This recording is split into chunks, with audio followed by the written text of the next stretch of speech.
The Neon Sea in Comet Diner was buzzing again, a high-pitched whine that drilled straight into my skull. It always did this when the rain hit it sideways. Tonight, the rain wasn't just hitting sideways, it was trying to drown Graybridge, a real new Columbia monsoon, washing the grime from the gutters only to dump it somewhere else.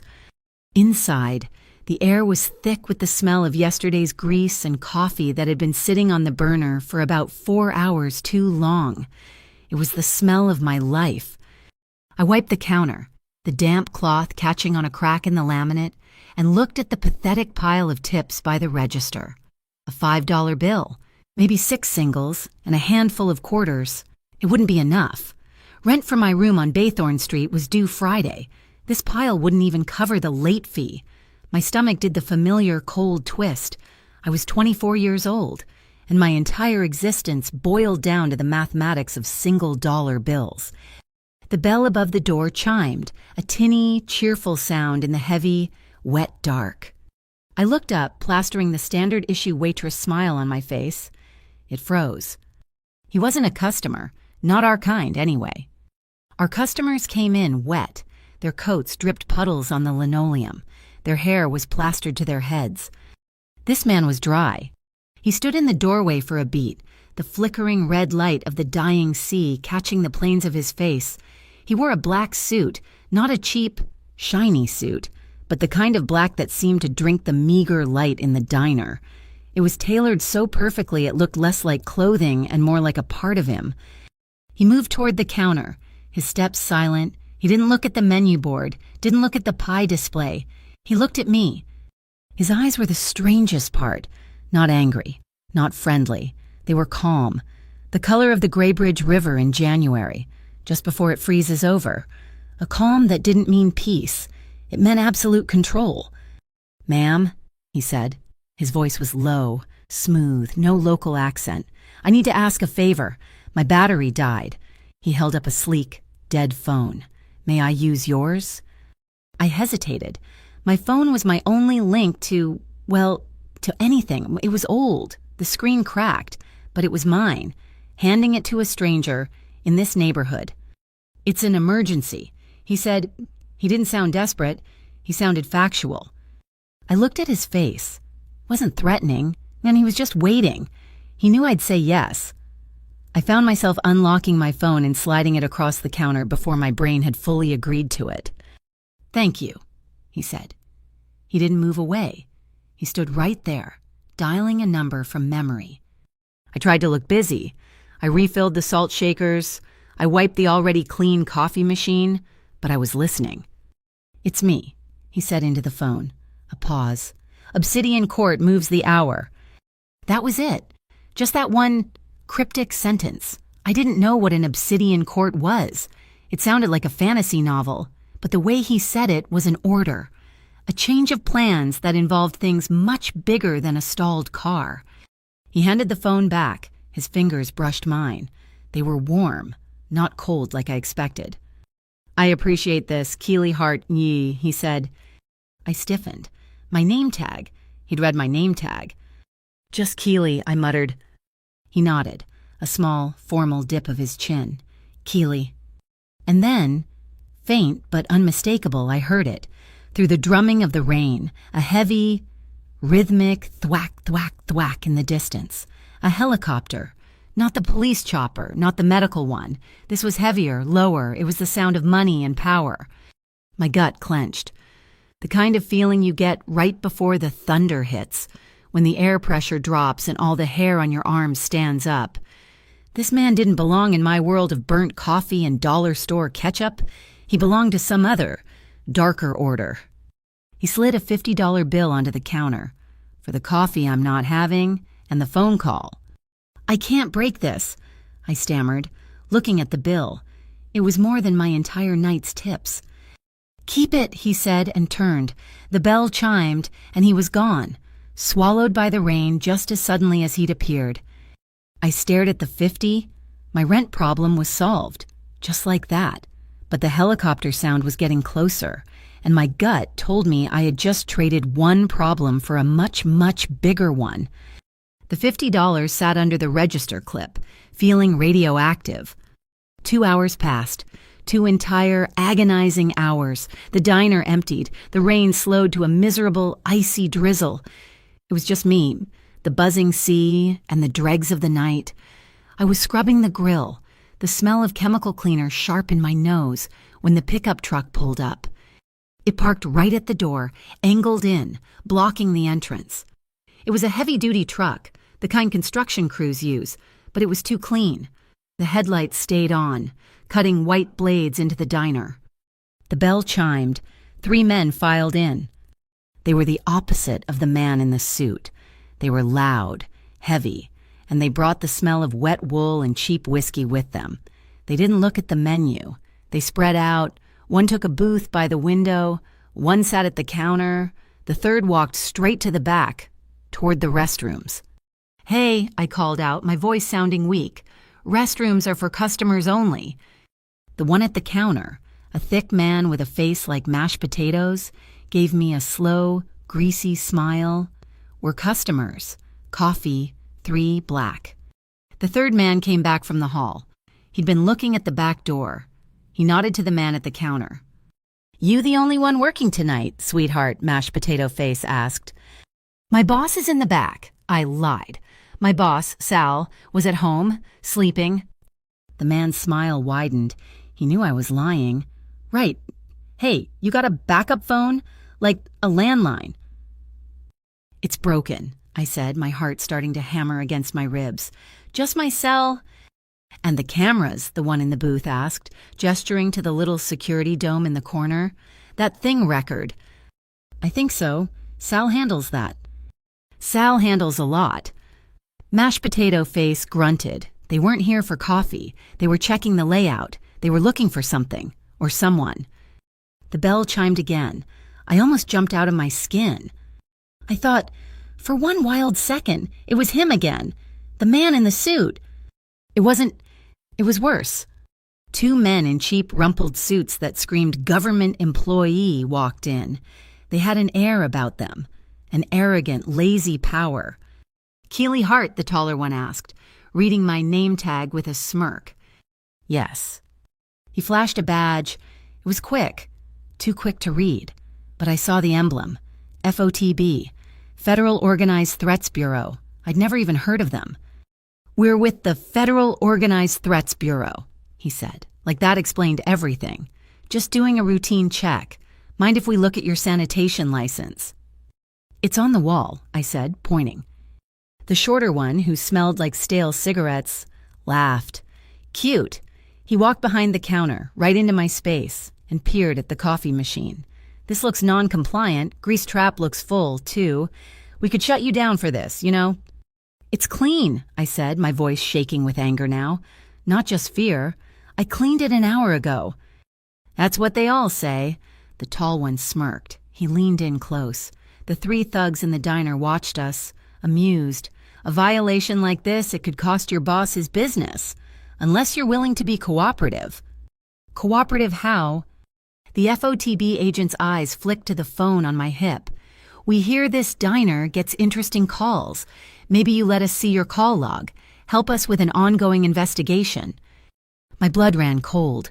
This wasn't about grease traps. This was about the phone call. About Obsidian Court. The 3 thugs were listening. The 2 FOTB agents were pressuring me.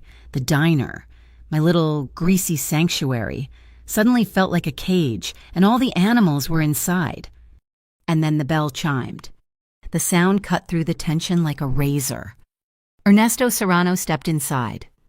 The rain had started up again, a fine, cold mist. He walked right through it. His black suit was still impossibly dark, but this time I saw the droplets clinging to his shoulders. He didn't seem to notice them. His eyes, those cold river eyes, did one slow, precise sweep of the room. They registered the 3 thugs. They registered the 2 FOTB agents. They registered me, trembling behind the counter.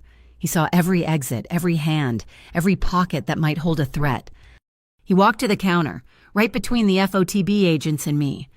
He pulled a thick stack of cash from his inside pocket. It wasn't a 50. It was a brick of hundreds, bound by a simple black band. He dropped it on the counter. The sound was a dull, heavy thud. "Breakfast is on me," he said. His voice was quiet, but it filled the entire diner. The tall FOTB agent bristled. "Excuse me, sir, this is an official—" Ernesto didn't look at him. He looked at the room. "Everyone," he said, his voice dropping even lower, heavier, "leaves in 5 minutes." It wasn't a request. The shorter FOTB agent puffed up. "Who the hell do you think you are? We're federal." "You're not," Ernesto said simply. "Your credentials are fake. Your jurisdiction is non-existent, and your breath smells like cheap gin. You have 30 seconds to be outside before I call the real federal agents." The agent's face went pale. "And you three," Ernesto said, turning his head slightly toward the thugs. "Your boss, Oates, already knows the meat is off. You're cleaning up a mess that's already gone. Go." Mashed Potato Face started to stand up, his hand moving toward his jacket. A man I hadn't even seen enter a shadow that had detached itself from the kitchen doorway put a hand on his shoulder. The thug froze, his eyes wide. Another shadow stood by the front door. Ernesto hadn't come alone this time. The diner emptied. It was incredible. It wasn't violent. There wasn't a single punch thrown, not even a shove. It was just pressure. An overwhelming, silent presence that pushed them all out. The FOTB agents stumbled over each other. The 3 thugs practically ran to their truck, which peeled out onto the wet street. In less than a minute, it was just us again, me and him, and the sound of the rain. My knees gave out. I gripped the counter to stay upright. My breath was coming in short, painful gasps. I was terrified, and I was furious. "What did you do?" I whispered, the words ragged. "Who are you? They were going to shut us down. You brought this here." Ernesto Serrano stood there, the stack of money still sitting between us. He watched me for a long moment, his face unreadable. The silence stretched, broken only by my own ragged breathing and the buzz of the dying neon. He took a step closer. I flinched. He stopped. He spoke so softly, I had to strain to hear him, but his voice cut through my panic. "You gave me a lifeline," he said, nodding toward my phone, still clipped to my apron. "My turn." The stack of hundreds sat on the counter, looking obscene next to the jelly-stained tip jar. Ernesto Serrano was gone. His shadows were gone. The fake agents and the crew of thugs were gone. I was alone. But the diner didn't feel empty. It felt violated. The air was still vibrating with the pressure of what had just happened, of who he was. "You gave me a lifeline, my turn." What did that even mean? It sounded less like a rescue and more like a high-interest loan I never applied for. My hands were shaking so hard I could barely grip the spatula to scrape the grill. The sizzle of the cleaning solution sounded too loud, too violent. I scrubbed until my knuckles were raw, trying to erase the last 2 hours, trying to erase the sight of those fake badges and the dead calm in Ernesto's eyes. Sal, my boss, would be in at 6 a.m. What was I supposed to tell him that a man who looked like he owned the city had used silent authority to empty his diner? That I'd let him? I looked at the money. It was more than my monthly rent. I grabbed the stack, folded it once, and shoved it deep into the pocket of my jeans.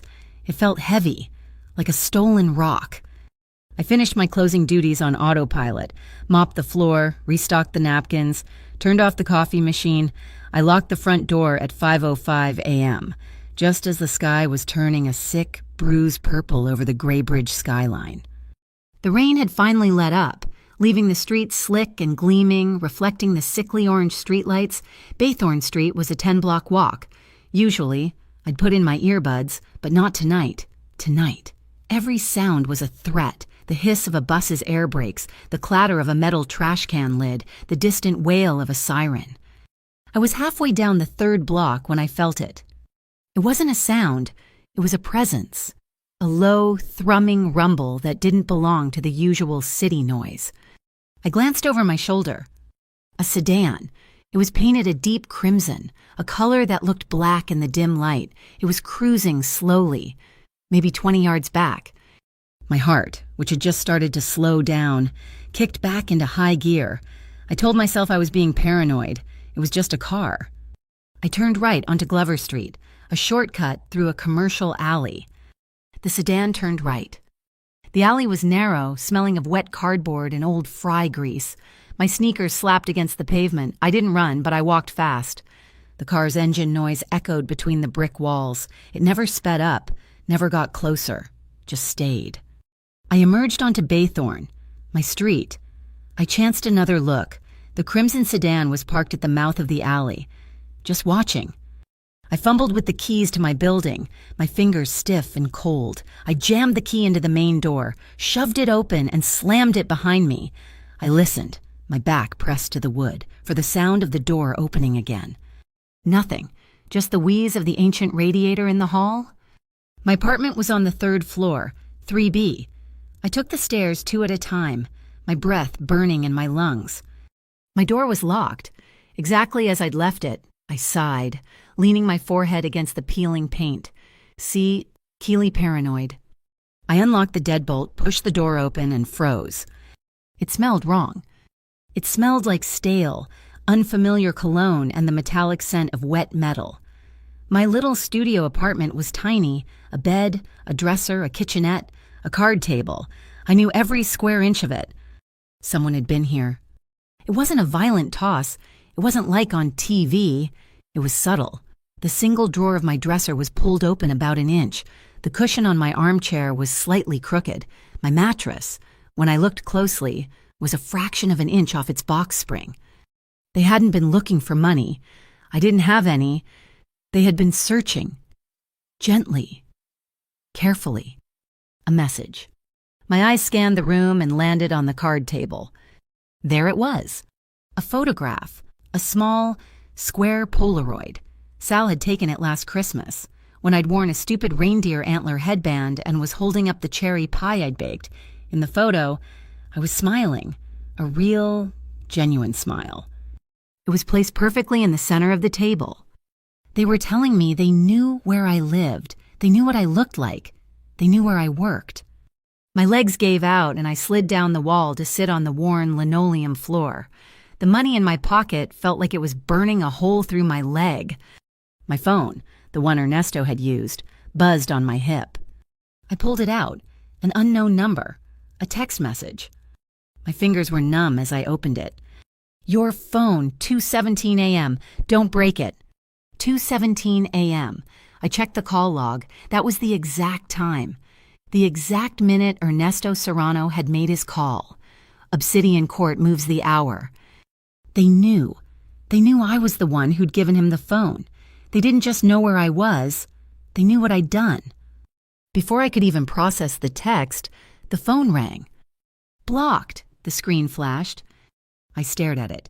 Every instinct screamed, throw it. Throw the phone against the wall. Run.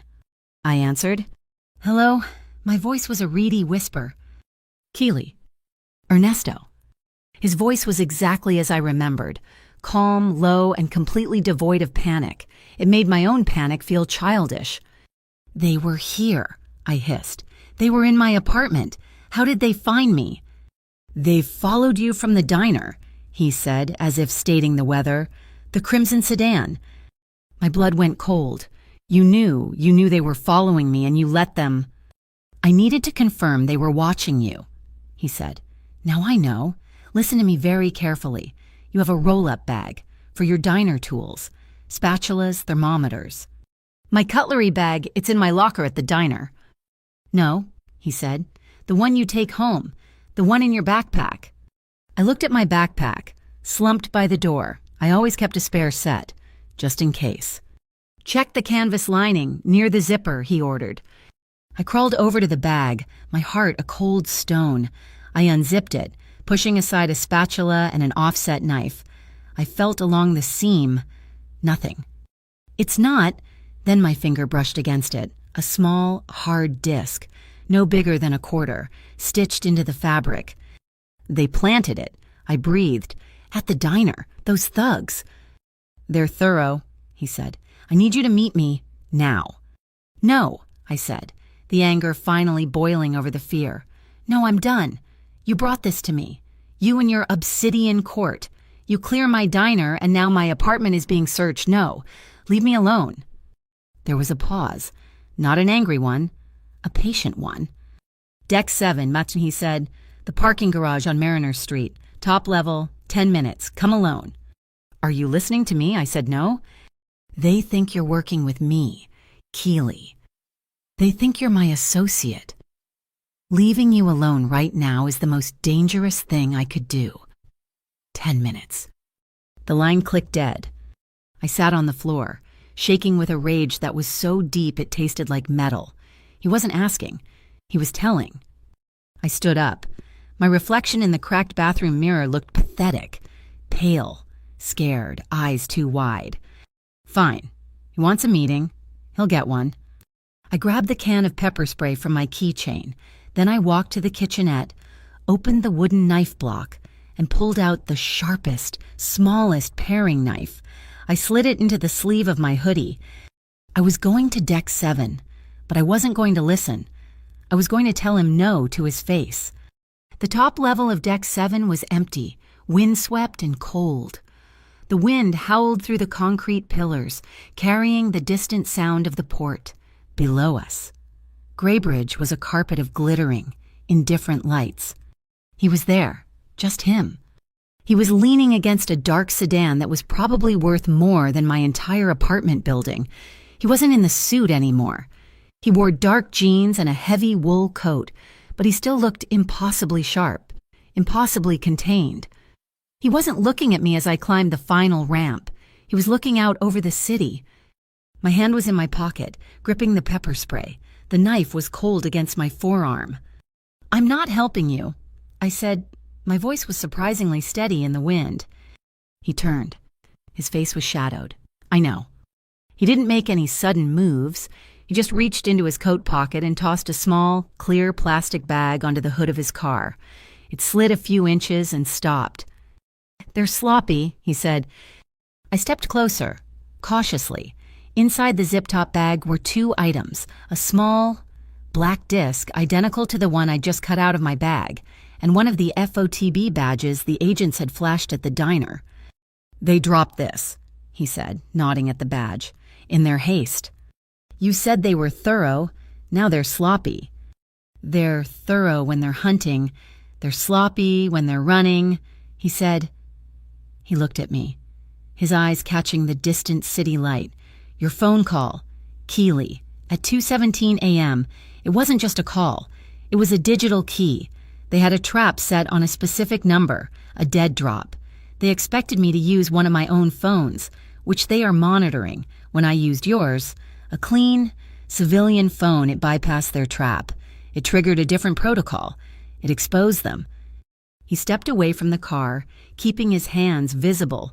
"The Red Harbor Syndicate, that's who they are. They've been trying to corner me for months. Now, thanks to you, they're exposed, and they're angry. They don't think you're a waitress who lent a stranger her phone.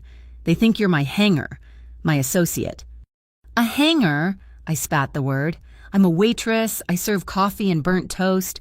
I don't need a Mafia bodyguard." The word Mafia hung in the air between us. He didn't flinch. "No," he said, his voice quiet. You need the truth." I wrapped my arms around myself. The wind was biting. "The truth, what truth? That you've painted a target on my back." "The target was already there," he said. "You just didn't know it. The Red Harbor Syndicate is hunting for an encrypted drive, a drive I acquired. They've been flooding this city with their people, trying to find me, trying to find it." He paused, letting it sink in.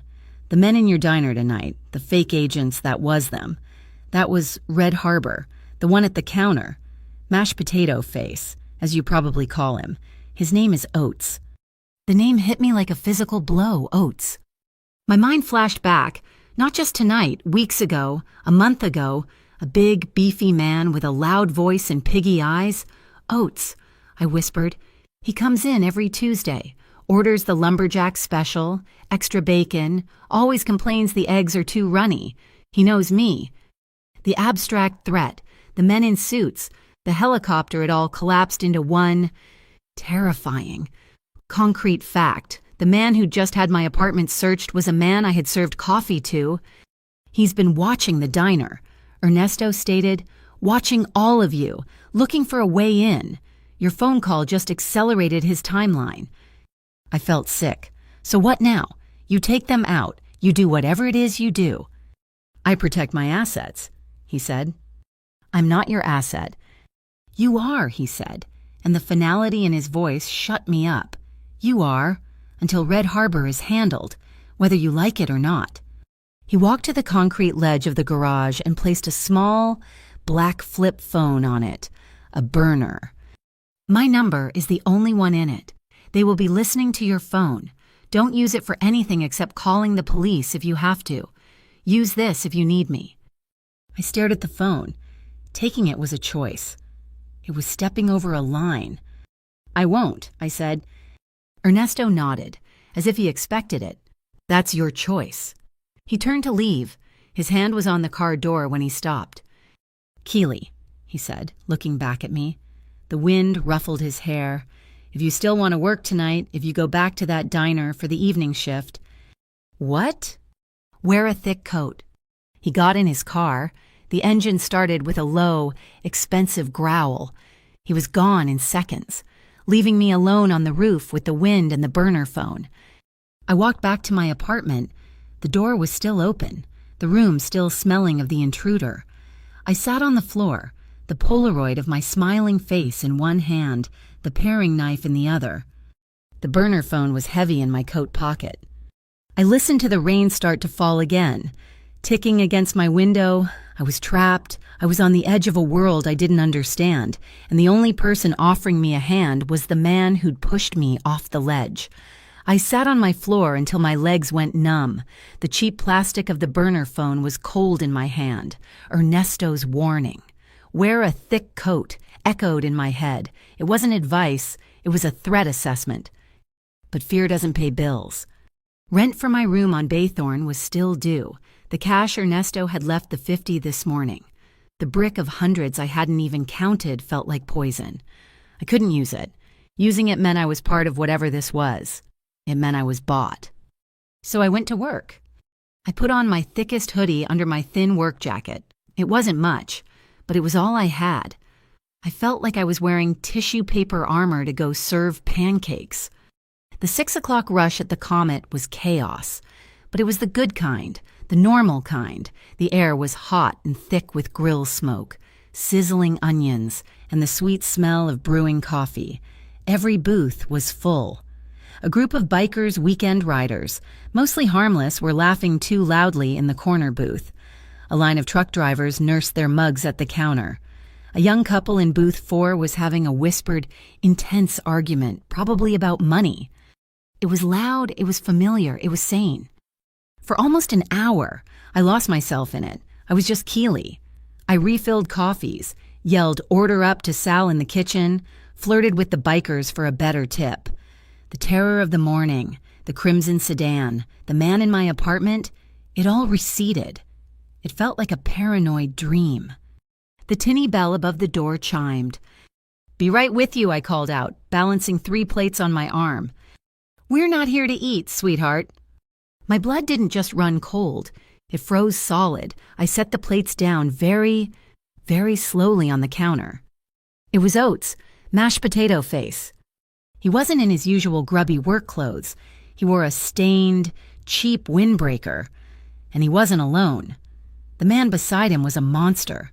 He must have been 6'5", built like an industrial refrigerator, with a flat, empty face that looked like it had never smiled. The happy, chaotic noise of the diner died. It didn't stop, but it dipped. As if someone had turned down the volume on the whole world, the bikers stopped laughing. The truck drivers looked up. Oates, I said. I was proud of my voice. It barely shook. Lumberjack special eggs over easy. He let out a wet, ugly laugh. She's a smart one. We're here on official business.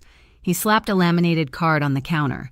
It was the FOTB logo, just like the fake ones from the morning. Federal Organized Threats Bureau. We got a report of unauthorized communication signals originating from this diner. We need to check all electronic devices, starting with the phones. "You were here this morning," I said, my voice dropping to a hiss. "Those badges were fake." "These are real," the giant beside him mumbled. He took a step forward, his bulk blocking the main aisle. Sal pushed through the kitchen doors, wiping his grease-stained hands on his apron. "What's the problem here? Fellas, you're bothering my customers."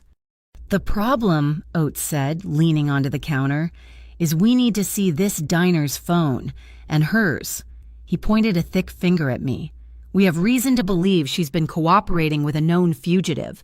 We want to see her call log." "I want to see a warrant," Sal said, crossing his arms. Oates' smile was pure malice.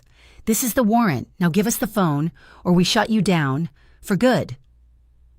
The air crackled. The couple in booth 4 was sliding out, fumbling with their wallets. The giant took a step toward them, and they froze. "That won't be necessary." The voice was quiet, but it cut through the greasy air like a razor. Ernesto Serrano was standing right behind Oates. He hadn't come through the door. He must have slipped in from the kitchen or been waiting in the back. He was back in a suit, a dark, perfect charcoal gray. He looked like a billionaire CEO who had taken a very wrong turn, except for the absolute, chilling certainty in his eyes. He moved. It was a single, fluid motion. He didn't push Oates. He simply occupied the space between us. He was at the counter, facing me. It forced Oates to either ignore him or turn his back on me. Oates turned. His piggy eyes went wide with a mix of shock and hatred. "You—" "Me," Ernesto agreed. He unclasped his watch from his left wrist. It was a heavy, beautiful silver timepiece, intricate and clearly expensive. He placed it gently on the laminate counter, right next to the salt shaker. "You're disrupting her shift." "This is FOTB business," Oates blustered, but his voice had lost its edge. He was trying to reestablish control. "We are federal agents." "Are you?" Ernesto said. He didn't raise his voice. He looked at his watch. He tapped the crown. It wasn't a gentle tap. He pressed it, a deliberate, final click. For one long second, nothing happened. Then a sound. Not one sound, but 20. Every single phone in the diner buzzed at the same time. It was a horrible, vibrating chorus. The bikers fumbled for their pockets. The truck drivers grabbed their phones from the counter. The couple in the booth jumped. "What the hell?" one of the bikers yelled, staring at his screen. "Emergency alert. Comet Diner closing for immediate gas leak. Please evacuate immediately." "Mine says emergency maintenance," the woman in booth 4 said, her voice high with panic. "Mine too." Before the confusion could curdle into a stampede, the front door opened.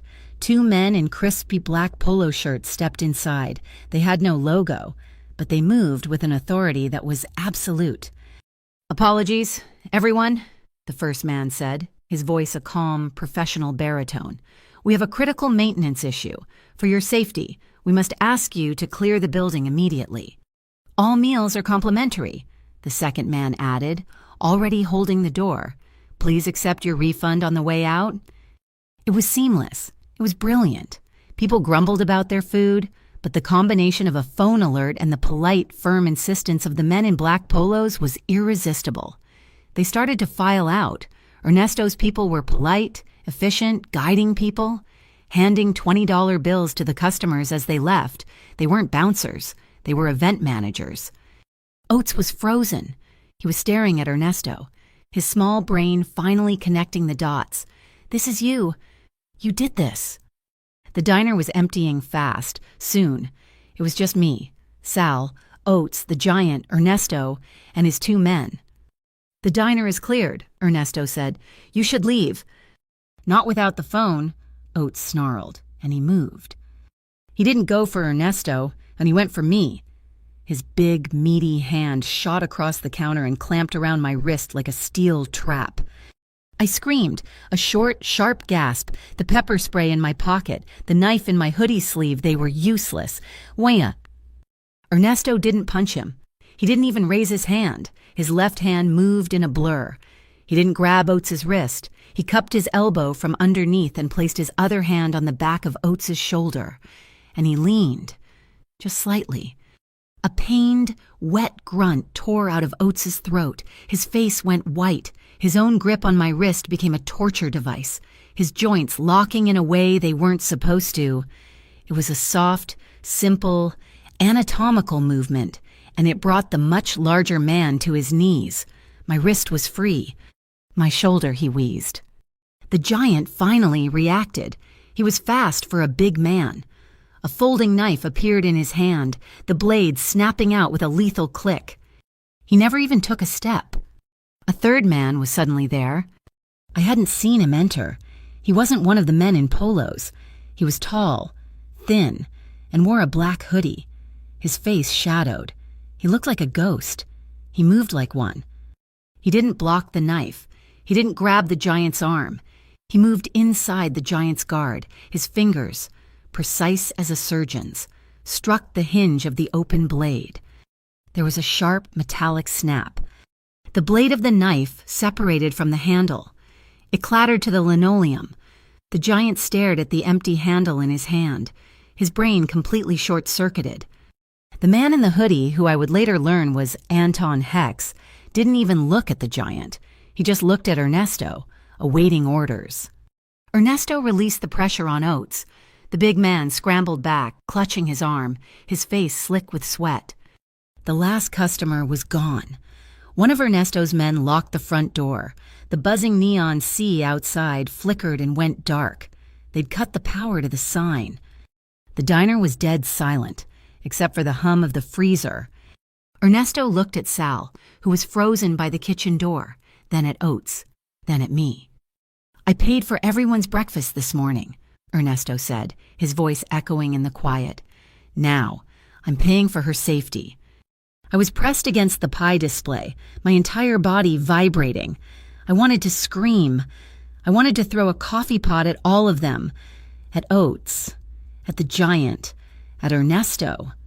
But as I watched Oates and his partner back away toward the door, their faces pale with humiliation and fear, I understood.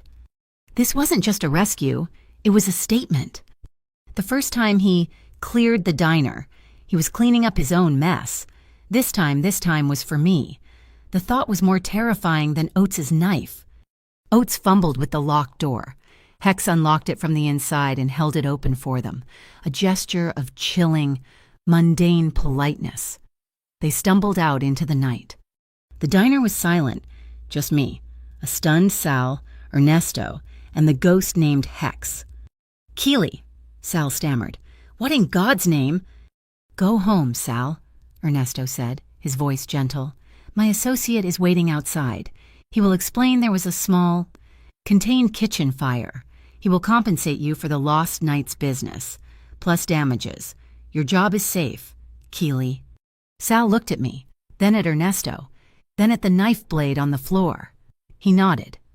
Once, and walked out the back. Ernesto turned to me. I was still breathing hard. You can't just do this," I stammered.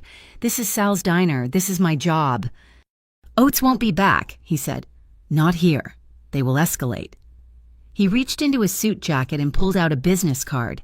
It was matte black, made of thick, heavy cardstock. The only thing on it, in simple, elegant white font, was an address, the Serrano House, Ardent Key. "Come with me," he said. "It's the only place you'll be safe tonight." I looked at the card. I looked at him. No. The word came out stronger than I felt. "I'm not going to your Mafia house. I'm not one of you." He studied my face for a long second. He didn't look angry. He almost looked impressed. He nodded slowly. "All right." He reached into his pocket again. This time, he pulled out a small, old-fashioned key, a key for a locker or a small safe. He placed it on the counter. "You won't come to my house? Fine." He slid the key toward me. "But you'll still need the truth." I stared at the key. "The wall clock," he said, gesturing to the big, ugly 1970s era clock above the kitchen door. "It's been busted for 3 years. The hands don't move." "I know," I said. "Sal just likes how it looks." "It's not a clock," Ernesto said. "It's a motion-activated camera. Sal put it in after he was robbed 2 years ago. The footage feeds to a mini safe in his office. That's the key. My stomach dropped. How do you know that? It's my business to know, he said simply.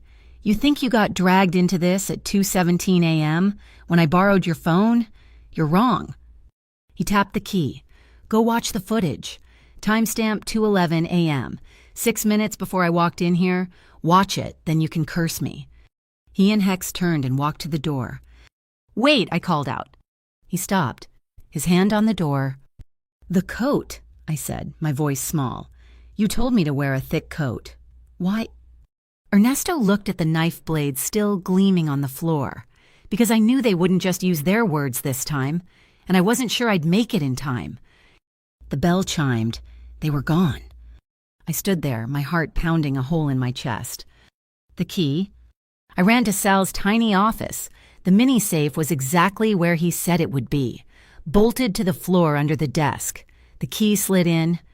Inside was a small, digital video recorder. I hit play on the tiny screen. I rewound, my fingers clumsy, until the timestamp read 2:10 a.m. The diner was empty, just me, at the far end of the counter, wiping it down. At 2:11 a.m., the back door opened. It was Oates. He wasn't a customer. When he was sneaking in, when he looked around, saw I was busy at the front, and moved quickly to the alcove by the industrial coffee machine. He looked right at the camera. He didn't know it was there. He knelt down and taped a small, padded envelope to the back of the machine, hidden from view. He checked his watch, then slipped back out the door. My breath caught. 6 minutes later, 2:17 a.m., the bell chimed. Ernesto Serrano walked in. He asked for my phone. He made the call. Obsidian Court moves the hour. It wasn't a coincidence. Oates was using the diner as a dead drop. Ernesto knew. He hadn't just bypassed a trap with my phone. He'd stolen their package. I was in the middle. I had been in the middle, long before I ever saw his face. He hadn't dragged me in. He had just been the first one to tell me I was already drowning. I ran out of the office, back to my hoodie on the hook. I fumbled in the pocket for the burner phone. The cold, cheap plastic felt heavy. It felt like a choice. I flipped it open and pressed the only number in its contacts. He picked up on the first ring. Serrano. I took a deep, shuddering breath, the smell of burnt coffee and fear filling my lungs. All right, I said, my voice low and hard. I'm listening. The line was silent, but I could hear his breathing, measured, waiting. Where? I asked, my voice flat. Stay inside. Lock the doors. I'll be there in 3 minutes. The line went dead. 3 minutes. Not I'll leave now. 3 minutes. He was already close. He'd been waiting for my call. The realization that he knew I'd watched the video, that he'd anticipated my reaction, sent a fresh wave of cold fury through me. I was a pawn in a game I didn't even know I was playing. I locked the back door. I locked Sal's office. I went to the front, flipped the closed sign, and shot the deadbolt. The Comet Diner, my greasy, fluorescent-lit sanctuary, was now my prison. I stood by the front window, peering through the blinds, past the reflection of my own pale face. The street was empty. The rain had stopped. 2 minutes and 45 seconds later, the dark sedan he'd used at Deck 7 glided to the curb. It didn't make a sound. The passenger door swung open, pushed from the inside. He was driving, alone. I took one last look at the diner, at the overturned chairs from the evacuation, at the half-eaten plate of fries, at the knife blade gleaming on the floor. I wiped my hands on my apron, unhooked it, and threw it on the counter. I walked out. I didn't run. I walked, slid into the leather passenger seat, and pulled the door shut. The heavy thunk sounded final. He didn't say anything. He just pulled away from the curb. The car was spotless inside. It smelled like expensive leather and something clean and metallic, like the air after a thunderstorm. We drove through the awakening city, the sky that bruised purple color I knew so well. But I'd never seen it from inside a car like this. The suspension was so good I couldn't even feel the potholes on Glover Street.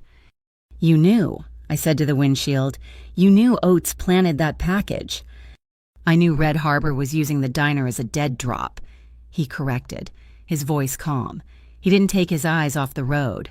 I didn't know who the inside man was until Oates showed up this morning. I didn't know the when until I saw him sneak in. You saw him, you were there. Across the street, in the roofing supply lot, my presence triggered his timeline. He was supposed to make the drop at 3 a.m., but he got spooked. He planted it early, then I walked in. And used my phone to blow it all up. And used your phone, he agreed. We drove toward Ardent Key, the old industrial district by the river. The warehouses were dark skeletons against the dawn. I expected him to pull up to some high-tech fortress or a gated mansion on the hill. He didn't. He turned into an alley, tapped a remote, and a huge corrugated steel door groaned open. He drove into a massive, dark space and the door rolled shut behind us, plunging us into total blackness before the lights clicked on. It was a warehouse, but it wasn't the Serrano house, not the one I'd pictured. I stepped out of the car. The air was warm and smelled like old brick, fresh ground coffee and paper, thousands of books. The place was enormous. The ceilings had to be 50 feet high, crisscrossed with steel beams. One entire wall was exposed brick, floor to ceiling. Another was a massive, industrial paned window looking out onto the dark, churning river. But the space was cozy. Pools of warm, yellow light came from antique floor lamps. Deep leather sofas were grouped around a modern, concrete fireplace, and shelves. Bookshelves lined half the warehouse, stuffed with everything from hardcovers to old paperbacks. And in the corner, dominating the space, was an industrial, 6-group espresso machine, a professional setup. Next to it were grinders, bags of beans, and a stack of clean, white ceramic cups. "This is your house?" I asked, my voice small. "This is where I work," he said. He was already shrugging out of his suit jacket, revealing a simple black button-down shirt. He looked less like a Mafia boss and more like an architect working a late night. Hex was there, the man from the diner. He emerged from a shadow, nodded once at Ernesto, and then at me. He was still in his black hoodie, and his eyes, they were a startling, pale blue. He looked like a wolf. He disappeared up a metal spiral staircase without a word. "Coffee?" Ernesto asked, already moving toward the machine. "I just got off a shift. I'm drowning in coffee." "You're drowning in adrenaline," he corrected. "You need to eat, and you need to talk." He didn't make me an espresso. He ground beans, set up a pour-over. His movements as precise and economical as when he'd taken Oates down. He moved to a small, stainless steel kitchen and came back with a plate of thick-cut bread and a small pot of jam. He set it all on a massive, reclaimed wood table in the center of the room. A map of Graybridge was unrolled on it, held down at the corners by heavy, metal objects. "Sit," he said. It was still in order, but it was softer now. I sat. I was too tired to stand. I ate a piece of bread. It was the best bread I'd ever had. Ernesto stood opposite me, sipping his coffee. "The Red Harbor Syndicate," he said, tapping the map. "They move product through the ports. Oates was their beachhead, a low-level enforcer tasked with simple logistics, like using your diner as a P.O. box, but now they're exposed." He pointed to the map. "Their route is predictable. They run contraband from Pier 14. He tapped a spot on the docks. "Up the Mariner Bridge and into the city distributor on the west side. They do it in city-owned garbage trucks, between 3 and 5 a.m. He spoke in structures, logistics, routes, timetables. It was cold. "That's wrong," I said. Ernesto stopped, and he looked at me, one eyebrow raised slightly. "The Mariner Bridge," I said, pointing with a crumb-covered finger. "The city's been doing construction on the northbound lane for 6 months. It's a bottleneck. Any truck driver in the city knows you avoid it. You'd cross at the Glover Bridge, down by the old stockyards. It's faster. Less cops." I took another bite of bread, the jam sweet on my tongue. "And they don't use garbage trucks. Not for the real stuff. The drivers talk. They all come to the diner. The garbage truck drivers, the bread delivery guys, the city utility workers. The garbage crews are too lazy. They'd never agree to an extra off-books pickup. It's the bread trucks, specifically Martino's Bakery. Ernesto stared at me. That calm river ice gaze was fixed on my face. Martino's? Their driver is a guy named Vic. He's always jumpy, always paying in cash, always leaves a 20% tip even when the coffee's burnt. He's either in love with my coworker, Zoe, or he's dirty. And he's not in love with Zoe. He smells like cheap cigars, and he never makes eye contact. He parks his truck in the alley behind the diner every night at 4:15 a.m., stays for exactly 10 minutes. Then he hits the road, right over the Glover Bridge. A slow smile touched the corner of Ernesto's mouth. It was a tiny, unsettling thing. You're good. I'm a waitress, I said, my old anger returning. I'm paid to be good. I read people like I read a menu. I know who wants the check before they ask. I know who's going to complain about the temperature, and I know who's a dirty truck driver using my diner as a cover. He doesn't think in structure, and I thought, looking at his map, he thinks in lines. I think in people. The synergy, the connection was sudden and sharp. He had the what. I had the who and how. I put the bread down. Okay, so I told you what I know. What now? What's the plan? We build the board, he said. He turned to a huge whiteboard I hadn't noticed, hidden in an alcove. For the next hour, we worked. We felt strange, but that's what it was. He wrote oats in the center. I added fake Fotby and drew a line. They're the same, I said. The tall one from this morning, I've seen him with oats. They came in 2 weeks ago. Ernesto drew a larger circle around both and wrote Red Harbor Syndicate. The package, he said. The drive. It was a crypto key, a wallet. He wrote Teacup 47 on the board. Red Harbor's main slush fund. Oats wasn't just moving product. He was moving their entire bank account. And you took it. I whispered. I intercepted it. And now they want it back, and they think I helped you. They don't think, he said. They know. You're compromised. Keely, completely. I leaned against the table, the adrenaline finally draining away, leaving me hollow. So what does that mean I go into witness protection, I run? It means you stay where I can see you, he said, until this is finished. I straightened up. This was it, the line. No, I'm not your prisoner, and I'm not your hanger. If I do this, if I help you, I have rules. He turned fully to face me. Rules. 1, I said, holding up a finger. No one is taken out, not in front of me. I don't want to see it. I won't be a part of that. Oats, the giant you use your soft holds, or whatever that was.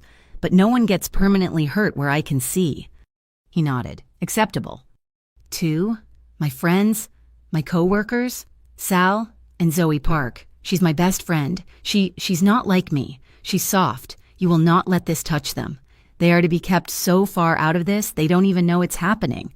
Especially Zoe. Do you understand me? Zoe Park, he repeated, as if memorizing the name. They will not be touched. Agreed. He walked to a closet by the door and pulled something off a hanger. He threw it to me. It was a leather jacket, not a heavy biker jacket, but a thin, beautifully soft, dark brown leather jacket. It was stylish, cut for a woman. It's not bulletproof, he said as I held it, but the lining is a Kevlar weave. It's cut resistant. Oats went for your wrist. The giant pulled a knife. They won't make that mistake twice. It's not for looks. I finished for him, quoting his thick coat warning. I slid it on. It fit perfectly. It was warm. One more thing, I said, zipping it up. This obsidian court, that's you. Right, you're just another gang, another Red Harbor. He was silent for a long moment. He walked to the great window, looking out at the river. Obsidian Court has rules, he said, his back to me. The Red Harbor Syndicate deals in anything that makes money. They traffic in narcotics, they traffic in weapons, they traffic in people. They don't care about fallout. They don't care about collateral damage. He turned around. His eyes, those cold, calm eyes, were burning.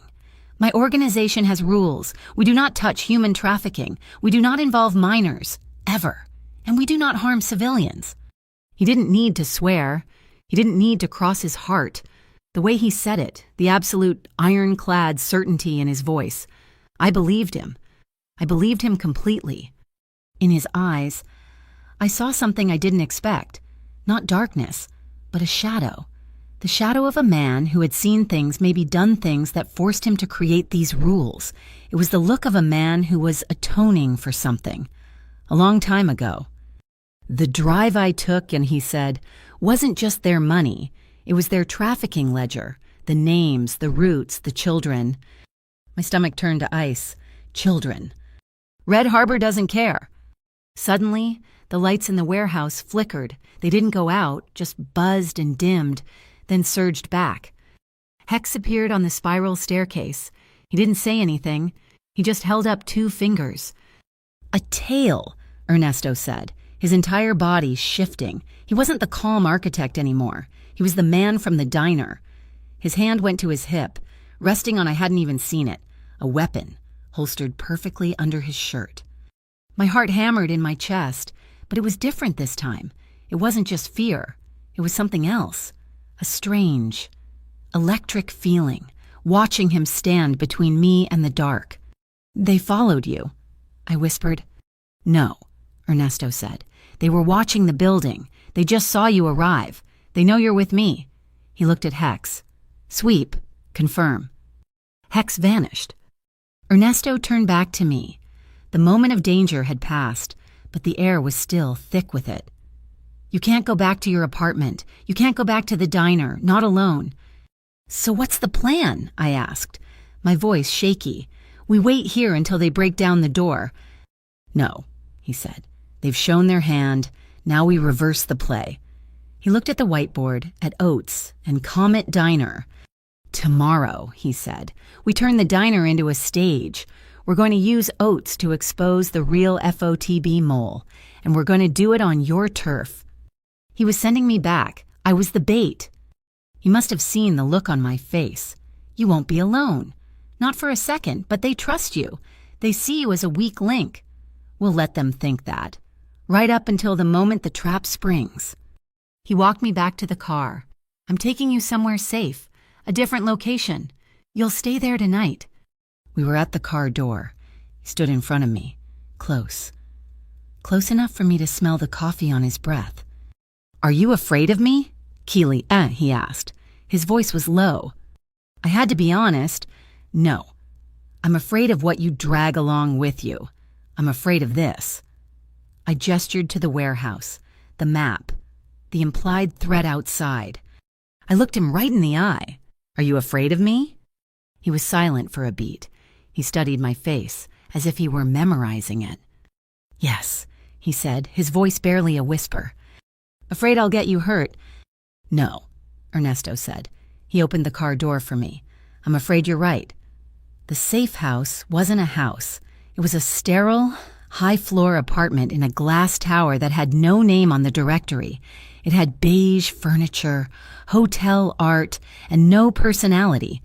It was the last place anyone would look for me, or, I suspected, for him. I slept for 3 hours on a couch that felt like it was still wrapped in plastic and woke up to him shaking my shoulder. It's time, he said. Time was 5 a.m. The sky was still black. My car is still at the diner. I mumbled. Hex brought it here an hour ago, he said, holding out my own car keys. It's clean. Of course he did. Now, I was driving my own beat-up 12-year-old hatchback, and Ernesto Serrano was sitting in the passenger seat. The absurdity was staggering. My car rattled when it idled. The check engine light was a permanent feature, and the passenger seat had a spring that dug into your back if you sat wrong. He didn't seem to notice. He just sat there, in his dark jeans and that same wool coat from the garage, looking at the city as it passed.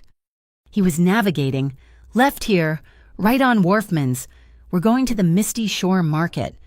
The fish market, I asked, gripping the wheel. It doesn't open for another hour. Exactly hour, he said. The loading bays behind it are where Red Harbor's people swap inventory. Vic, your bakery driver, drops his empty trays there and picks up other things.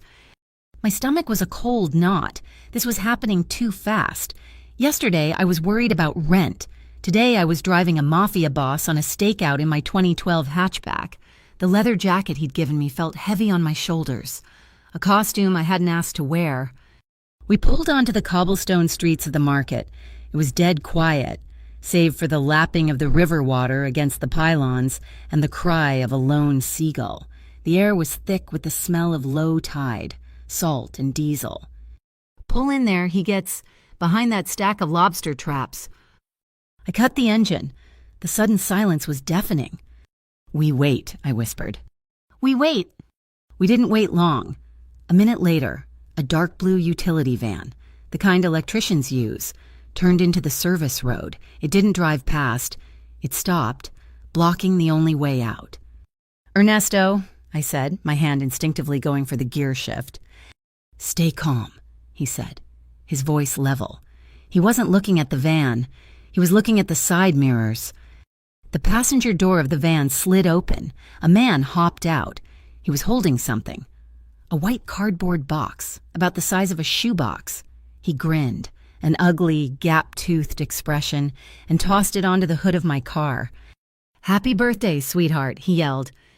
My blood turned to ice. It was a birthday cake. A bomb. I screamed. I didn't mean to. It was just a raw, animal sound. I threw the car into reverse. "No!" Ernesto yelled. "Forward into the alley now!" The alley. Glover Alley, my shortcut. It was barely wide enough for my car. I didn't think. I jammed the shifter into drive, cranked the wheel, and slammed my foot on the accelerator. My tires screamed on the wet cobblestones. We shot forward, scraping the side view mirror against a brick wall. The box on the hood slid, but stayed on. "It's a bomb," I shrieked, my eyes locked on it. "It's going to—" "It's not a bomb," he said, his voice tight with command. "It's a drone.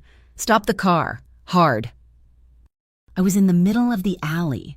I stomped on the brake. The car skidded, the anti-lock brakes stuttering, and we slammed to a halt, throwing us both forward against our seatbelts. Before the car had even settled, Ernesto's door was open. The white box had flown off the hood and was hovering. 4 small propellers had snapped out, and it was whining, a high-pitched, insectile sound. A small, red light on its front was aimed right at us. Ernesto didn't hesitate. His hand shot out, not to swat it, but to catch it. He grabbed it mid-air, a move so fast and precise it defied belief. He took 2 steps, spun, and smashed it against the concrete pillar of an old fire escape. There was no explosion, just a sharp crack, a shower of plastic, and a spray of blue sparks. The red light died. I was breathing like I'd just run a mile. My heart felt like it was going to punch its way out of my chest. A car door slammed at the end of the alley. They were coming. "Out," Ernesto said. He grabbed my arm, pulling me out the driver's side. "This way." He dragged me behind a massive, rusted steel dumpster that was overflowing with rotten fish guts. The smell was overwhelming, a physical assault. We crouched down, our backs against the cold, wet brick, hidden in the deep shadows. I was shaking. Not from the cold, from the adrenaline. I pressed my forehead against my knees, trying to get my breath back. "They're gone," he whispered. I heard the sound of the van's engine roaring as it sped away. They weren't coming in. They just wanted to tag us. "Breathe, Keely," he said. "I am breathing," I gasped, the air thick with the smell of fish. We were close, too close. My shoulder was pressed against his. His thigh was braced against mine. I could feel the solid warmth of him through my jeans and his coat. I turned my head, still gasping, and my face was inches from his. I could see the faint stubble on his jaw, the small, pale scar that cut through his left eyebrow. He was watching me, his eyes intense. He was chewing something. Slowly. "Is that gum?" I whispered, incredulous. "Mint," he said. His breath puffed out, and he was right. Mint. In the middle of this chaos, surrounded by rotting fish. He smelled like mint and wool. The moment stretched. My heart was still hammering, but for a split second, it wasn't just fear. It was something else. This proximity, this shared, stolen silence. I was suddenly intensely aware of the pulse beating in his throat. I pulled back, breaking the spell. They know where we are. They know we're here, he corrected. Standing up, he offered me a hand. I ignored it and pushed myself up, my legs wobbly. They wanted to track us. Now they're blind, but they know who we're looking for. He nodded toward the loading bay. Vic, Quill's garage. That's where he clocks out. Let's go. Quill's garage was on the other side of the district, a low, concrete building that looked abandoned. My car, with its scraped mirror, felt conspicuous. But Ernesto directed me to park 3 blocks away. We walked. Hex materialized from a doorway as we approached, gave a single nod, and then melted back into the shadows to watch the street. The side door to the garage was locked. Ernesto didn't pick it. He used a thin piece of metal from his wallet to slide the bolt, and we were inside in less than 5 seconds. It was dark, smelling of oil, old tires, and stale beer. A single, bare bulb lit a small, filthy office in the back. Vic's not here, I whispered. He doesn't have to be, Ernesto said. He walked straight to a metal locker, ignored the padlock, and just tore the latch off with a grunt of effort. Empty. He moved to the next one, and the next. What are we... Here, he said. He was at the last locker, the one marked Oates. He'd found a small, metal strongbox, the kind you buy at an office supply store, bolted to the bottom shelf. That's it, I said. It's tiny. It's not for drugs, he said. He was examining the lock. He'll be here soon. We need to go. Just break it, I said, my patience gone. It's reinforced, he said. It'll make noise. Hex is watching, but... I looked at the box, then at the grimy desk, a phone, an old rotary-style landline, an internal line for the garage. Wait, you said Red Harbor has a mole in the FOTB. Yes, someone high enough to issue fake badges and kill investigations. Then we don't need to break it, I said. The idea was forming, fast and sharp, born of years of diner gossip. We do a soft knock. We call the FOTB, but we don't call the main line. I looked at Ernesto. You have your world. I have mine. I know people, cops, agents they all eat, they all talk. There's one, an inspector, Lyra Quinn. She's real, honest. My old boss, Sal, used to comp her meals. She's got a reputation for hating dirty agents more than she hates guys like, well, guys like you. You want to call a federal agent here? I want to call her. On her private line, I have it in my phone. Sal gave it to me once, in case of a real emergency. I think this qualifies. I pulled out my real phone, the one Oates wanted. We tell her we have a tip, proof of an FOTB mole, serial numbers from fake badges, right here. Ernesto stared at me, then at the strongbox. He was calculating. It's a risk. If she's not clean... She's clean, I said with a certainty that surprised even me. It's my call, my turf. He nodded, once. Make the call, but be quick. Oates just finished his route. He knew I looked at him. How? Hex, he said, as if it were obvious. I dialed. My fingers were shaking, but I got it. It rang twice. Quinn, a woman's voice said, sharp, tired, no nonsense. Inspector Quinn, I said, my voice coming out steadier than I felt. My name is Keely Hart. I work at the Comet Diner, Sal's old place. I have something you need to see. It's about your fake agents. Silence. Then, where are you, Miss Hart? Quill's garage, off Mariner. But they're coming. Oates, he's coming now. Stay put. Don't touch anything. I'm 7 minutes out. Do not engage. The line went dead. 7 minutes out, I said to Ernesto. He was looking at the door. We don't have 7 minutes. We have 30 seconds. The sound of a truck engine rumbled outside. Brakes hissed. Hide, Ernesto said, grabbing my arm, pulling me toward the locker bay. No, I said, yanking my arm free. I'm tired of hiding.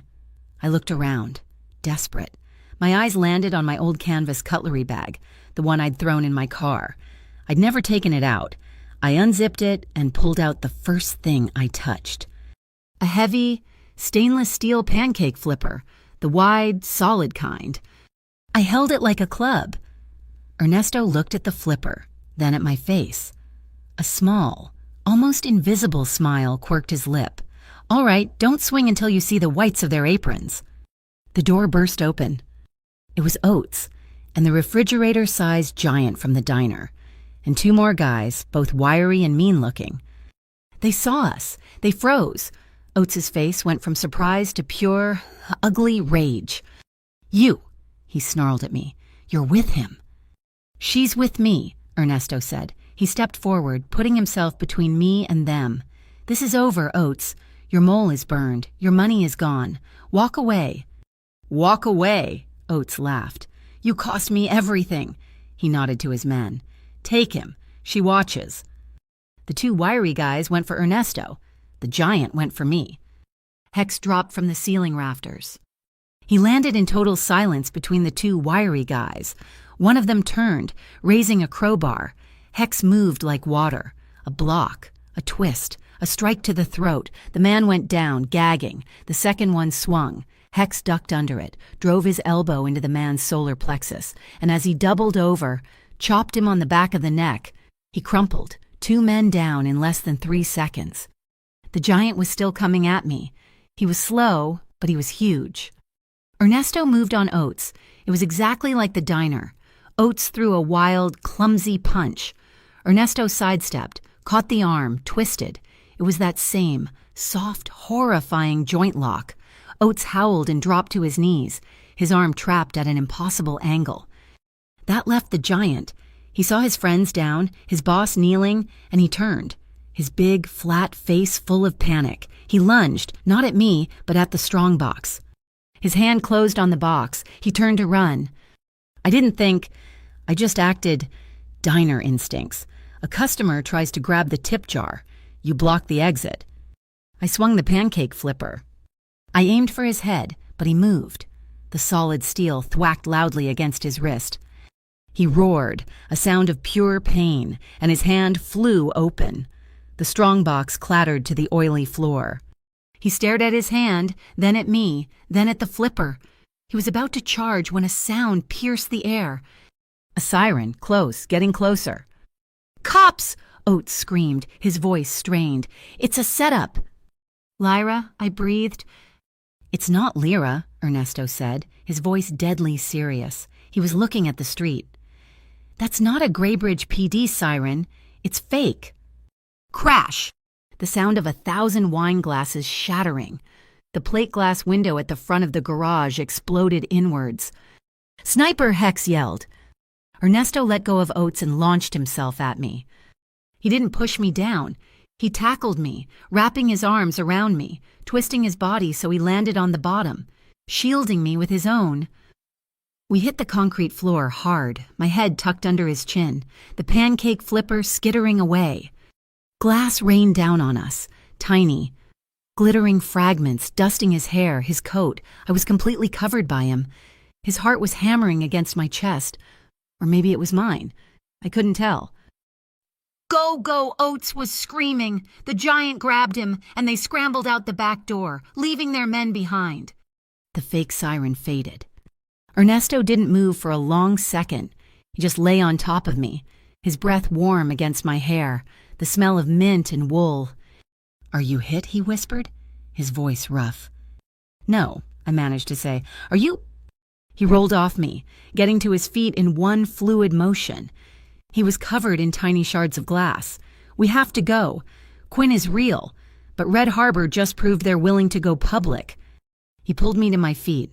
Hex was already gone. We ran, and we didn't go to my car. We slipped out the back, through another alley and into a different street. The rain had started again. A cold, miserable drizzle. We ducked under a leaking tin awning, the sound of the rain drumming just above our heads. I started to shake. The adrenaline was gone, leaving a cold, sick emptiness. My teeth were chattering. Ernesto watched me, his face grim in the gray light. He said nothing. He just shrugged off his heavy wool coat, the one he'd worn at Deck 7, and wrapped it around my shoulders. over the leather jacket. It was heavy, and it smelled like him. I clutched it. They tried to kill us. They tried to kill me, he corrected, but his eyes were on me. You were just in the way. We stood there, a foot apart, under the noisy tin roof. He reached up, his movements slow, hesitant. You have glass, he said. He touched my hair. His fingers were so gentle. It wasn't a grab. It wasn't a command. It was a question. He brushed a glittering shard from my bangs. His fingertips grazed my temple, sending a jolt through me that had nothing to do with fear.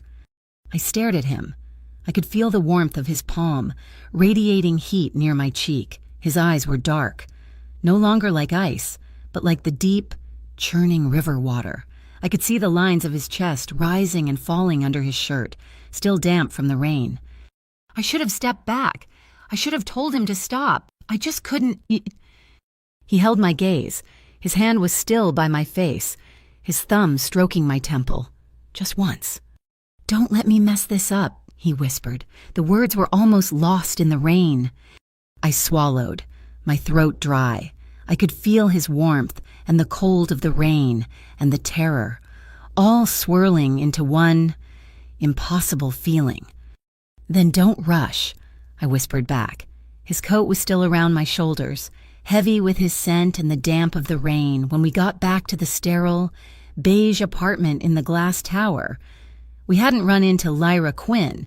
Hex had materialized at the end of the alley, a dark shape in the growing dawn, and pointed to a different car, not my hatchback, not Ernesto's sedan, but a boring, gray pickup truck.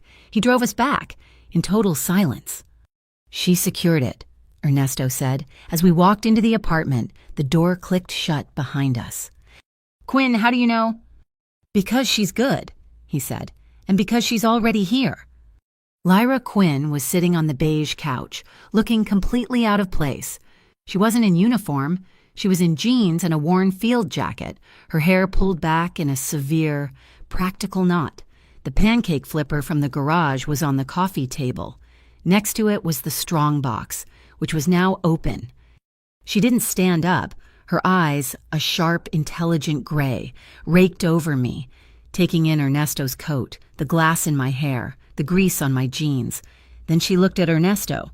There was no fear in her, just a deep, bone-weary calculation. Keely Hart, she said, her voice like gravel. Sal always said you were too smart for that diner. Looks like he was right. Inspector, I started. Save it, she said. She pushed a thin file folder across the table. I ran the plates on the van that shot up my scene. Stolen, the 2 men Hex incapacitated are low-level Red Harbor runners. They'll wake up with amnesia and a headache. The strongbox was a good call. Ernesto, who had been standing by the window, turned. What did you find? Not enough, she said, tapping the folder. The box had a few of these. She held up one of the fake FOTB badges in an evidence bag. And this. She slid a single piece of paper toward us. It was a bank transfer statement. A wire for $10,000 sent from an FOTB operational account. To Oates, I asked. No, to the Comet Diner, a public safety violation payout for a food safety inspection that never happened. Your boss, Sal, would have just seen it as a lucky break, a government mistake. But it's not a mistake. It's a payment. Ernesto picked up the paper. An internal account. Who authorized it? Lyra Quinn stood up. She looked at Ernesto with open distrust. I don't like you. Serrano, I know who you are. I know what Obsidian Court is. We're not friends. We're not, he agreed. But, she said, turning her gaze to me, I hate dirty agents more. The account is managed by one man, Supervisor Marlo Finch. He's my boss, and he's untouchable. Finch. The name sounded like dry leaves. $10,000, I said, looking at the paper. For a fake inspection of a diner that barely makes that in a month. I let out a short, bitter laugh. The legal system has an expensive palate. Ernesto's lips twitched, that ghost of a smile again. It was gone in an instant. I can't touch Finch, Lyra said. He's too high up. He'll see me coming. He'll bury this. And he'll bury me. The evidence from the box is circumstantial. It's not enough to move on him. So what do we do? I asked. Lyra looked at me, then at Ernesto. This conversation never happened. I was never here. I'm taking the box, the badges, and my 2 new unconscious prisoners. What you do is your business. She walked to the door. But Keely, if you're going to set a trap for a fox, you have to do it in the hen house. He's comfortable with your diner. He thinks it's his. She opened the door, then paused. And Sal always raved about your apple pie. Don't be a stranger. She was gone. The apartment was silent. A stage, I said, repeating his words from the warehouse. She's right, we have to do it at the Comet. Ernesto nodded. He was already in motion, pulling a laptop from a hidden bag. Hex is scrubbing the garage, removing any trace of us. We have until nightfall. Finch is arrogant, but he's not stupid. Oates will report the failure. Finch will want to clean up his loose ends, meaning you. And the drive, I said, the crypto wallet, they still think I know where it is. Which is why, he said. We're going to tell them. The next few hours were a blur. We didn't go back to the diner. Not yet. Hex arrived with bags of equipment. My little greasy spoon was about to become an intelligence hub. Finch will be listening, Ernesto said, holding up a tiny, metallic object. He'll be monitoring your phone, your apartment, so we give him a new channel, one we control. He laid out the plan. It was simple. It was terrifying. First, the tech, Hex, who I was learning was some kind of special ops ghost, dismantled the old non-functional jukebox in the corner booth. He slipped a high-fidelity microphone inside it, wired to a transmitter that fed to a router. And this, Ernesto said, holding up the router. Where do we hide this? I looked around the diner. My eyes landed on the counter. The napkin dispenser, the big stainless steel one. It's hollow underneath. No one ever cleans it. In 10 minutes, the Comet Diner had a covert encrypted live stream, feeding audio and video from 2 pinhole cameras directly to Ernesto's laptop. Next, my friends. My stomach was in knots. Zoe, I said, Zoe Park, my coworker. She's supposed to work with me tonight. She can't be there, Ernesto said. I know. I pulled out my real phone. The one Red Harbor was probably listening to. I dialed her number. Keely, she answered, her voice bright and cheerful. You okay? Sal said the weirdest thing about a kitchen fire. Zoe, I said, letting my voice crack. I didn't have to fake the exhaustion. I'm sick. I've been throwing up all day. I think it was that bad fish from the market. I can't cover the shift. I'm so sorry. Can you take the whole thing? Oh my God, Keely. Of course, she said, all concern. Don't even worry about it. You rest. You want me to bring you some soup? No, I said too quickly. No, I need to sleep for like a week. Thanks, Zoe. You're a lifesaver. Feel better, sweetie. I hung up, feeling like the lowest form of life. She's safe. Good, Ernesto said. Now for Lara. I took the burner phone he'd given me, the clean one. I dialed her private number. Quinn. Inspector, I said, it's Keely. This is not a secure line. Miss Hart. I know. I just wanted to say I'll be working tonight, all night. Sal's paying me double to cover the fire damage, and I'm baking.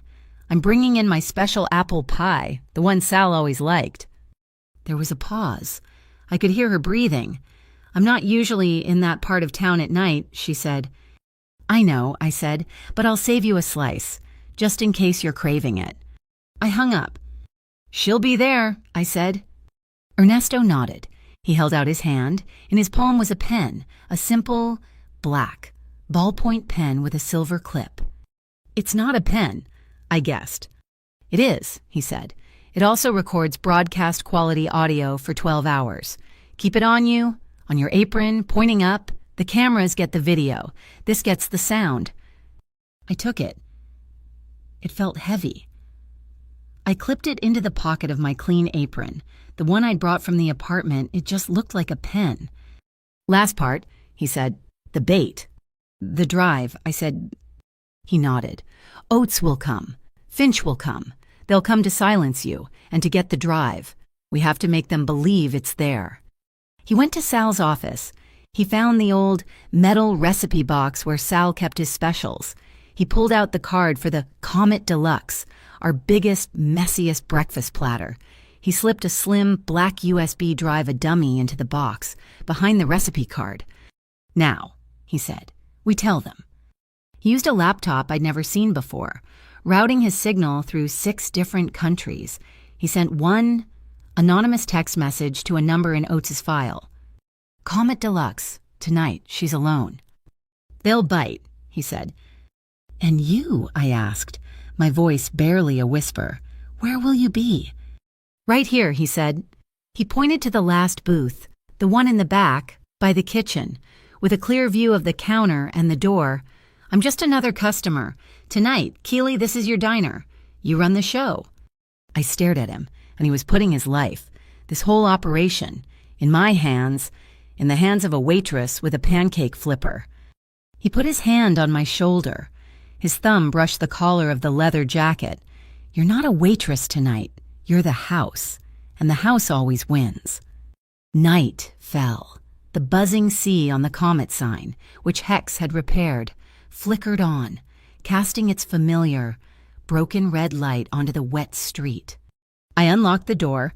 I turned on the coffee machine. I put the pies in the display. Everything was normal, except for the microphone in the jukebox, the pen on my apron, and the Mafia boss sitting in my back booth, reading a newspaper. He looked the part. He'd changed into a dark gray Henley, the sleeves pushed up his forearms. He looked like a tired construction foreman or a dock worker nursing a cup of coffee. He hadn't said a word in an hour. The bell chimed at 7:03 p.m. My heart leaped into my throat, but it was just a regular old man Hemlock. Evening, Keely, just the coffee, he mumbled. I served him. My hands were shaking. The bell chimed again at 7:30. This time, it was them, Oates, the giant, and a third man, wearing a cheap suit and a nervous expression I didn't recognize. My blood turned to ice, but I kept the smile plastered on my face. Oates, fancy seeing you. Table for 3. Oates' eyes were small and hard. He didn't smile.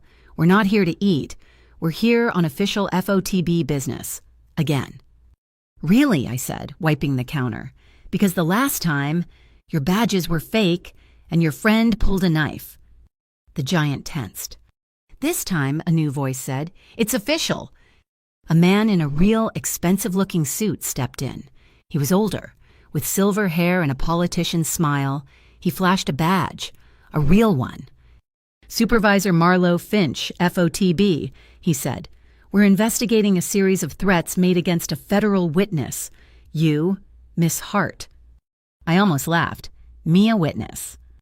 We believe, Finch said, his smile never wavering, that you've been coerced by organized crime figures. We're here to take you into protective custody. And, Oates sneered, to collect the evidence you've been holding. I don't know what you're talking about, I said, backing up a step.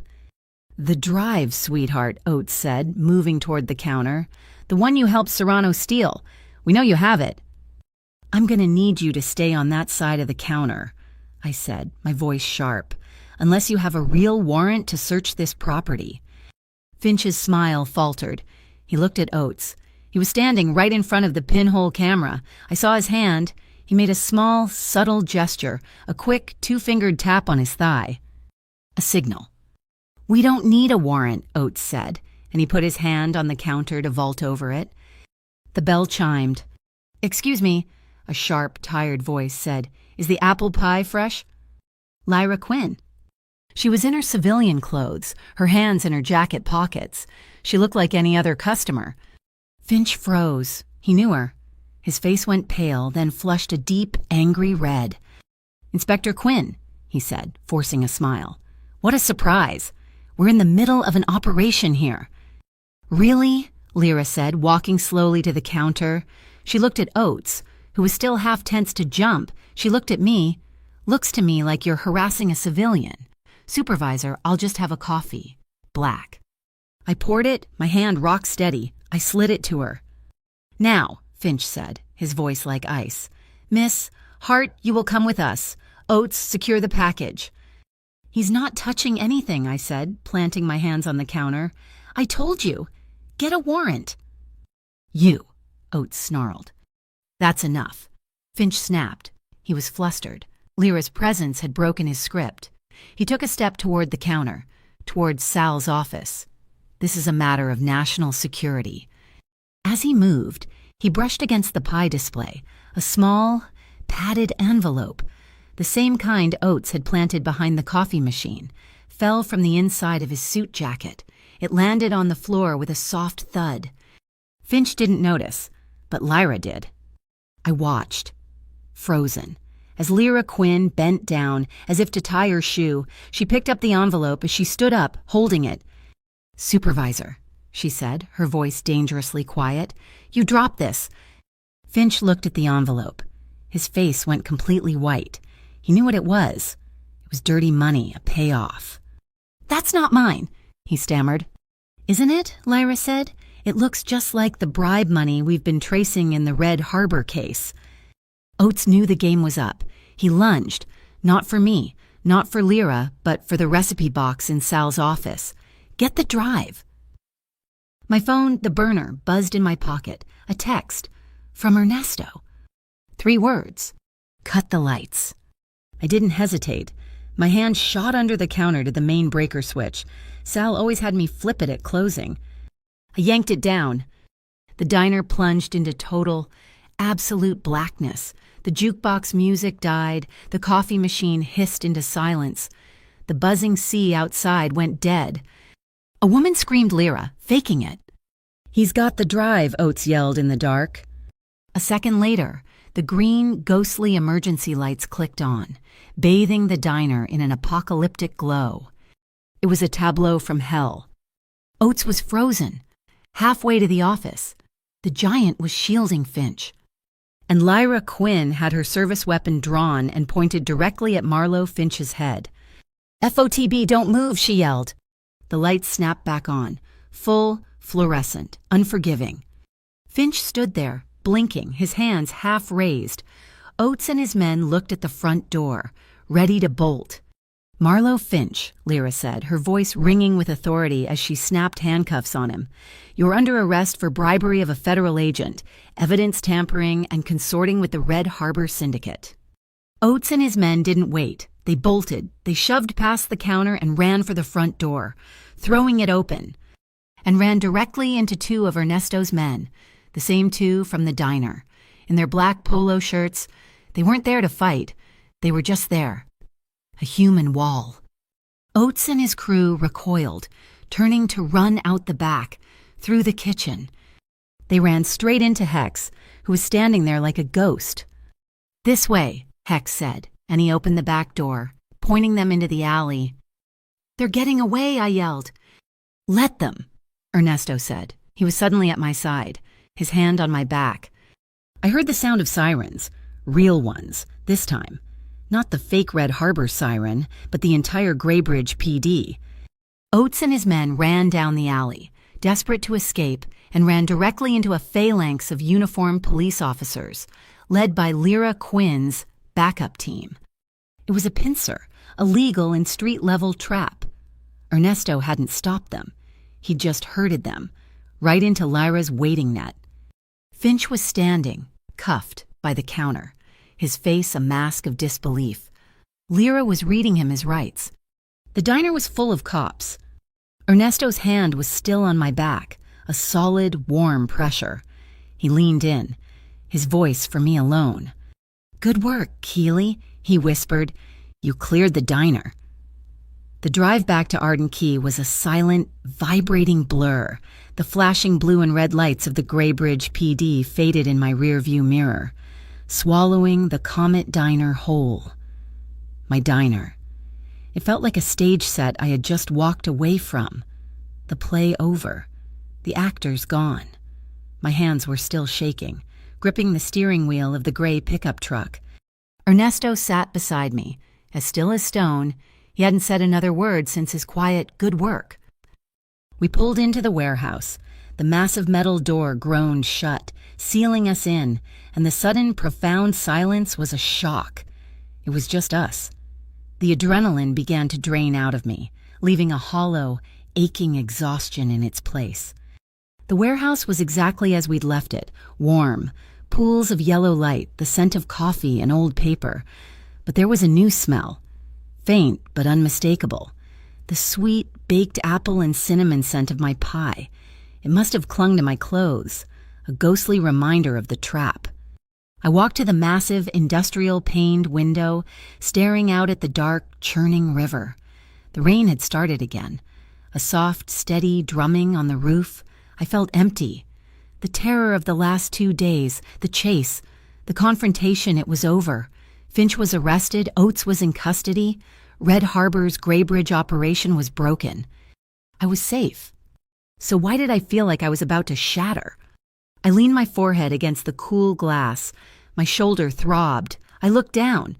The leather jacket he'd given me was fine, but the collar of my shirt underneath was torn, and a long, angry red scratch wept a thin line of blood along my collarbone. I must have done it when he tackled me in the garage, or when I'd scrambled behind the counter. I winced, touching it gingerly. "You're hurt." His voice was quiet, right behind me. I hadn't even heard him move. I turned. He was holding a small, black box, a first aid kit. His face was unreadable in the dim light, but his eyes were fixed on the scratch. "It's just a scrape," I said, my voice sounding weak. He stepped closer, into the pool of light from the lamp. He didn't reach for me. He just opened the kit. He pulled out a small, foil-wrapped wipe and a sterile bandage. "That jacket saved you from worse," he said. He looked at the scrape, then at my eyes. His gaze was steady. "May I?" His voice was low. He was asking permission to touch me. The man who had cleared my diner, who had taken down Oates with a single, fluid movement, who commanded ghosts like Hex. He was asking permission to put a bandage on a scratch. I couldn't find my voice. I just nodded. He stepped closer. I had to tilt my head back slightly to keep looking at him. I held my breath. His movements were impossibly gentle. His left hand came up, his fingers brushing the hair back from my shoulder. His touch was warm, his fingertips slightly rough. They barely grazed my skin, just enough to hold the fabric of my shirt away. With his other hand, he tore open the wipe. The sharp, clean smell of antiseptic cut through the scent of apples. "This might sting," he whispered. He pressed the wipe to the scratch. It did sting. A small, sharp bite. I hissed, a tiny intake of breath.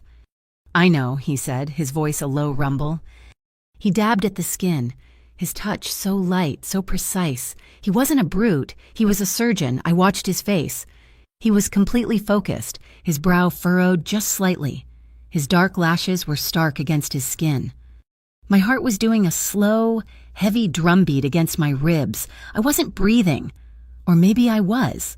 I realized my breath was rising and falling in the exact same rhythm as his. I was matching his unconsciously. His eyes lifted from my shoulder and met mine. The world just stopped. The rain, the river, the exhaustion. It all fell away. There was just the intense, electric silence between us, the clean smell of the antiseptic, and the solid, warm presence of him. His eyes, those river ice eyes, weren't cold now.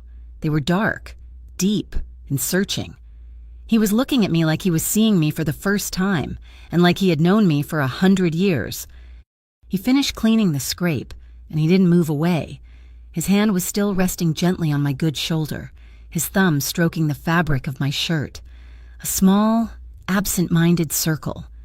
He picked up the bandage, peeling the white tabs off. He placed it over the scratch, his fingers brushing my skin again, leaving a trail of warmth. He was done. His hand started to pull away. I acted. I didn't think. I just did.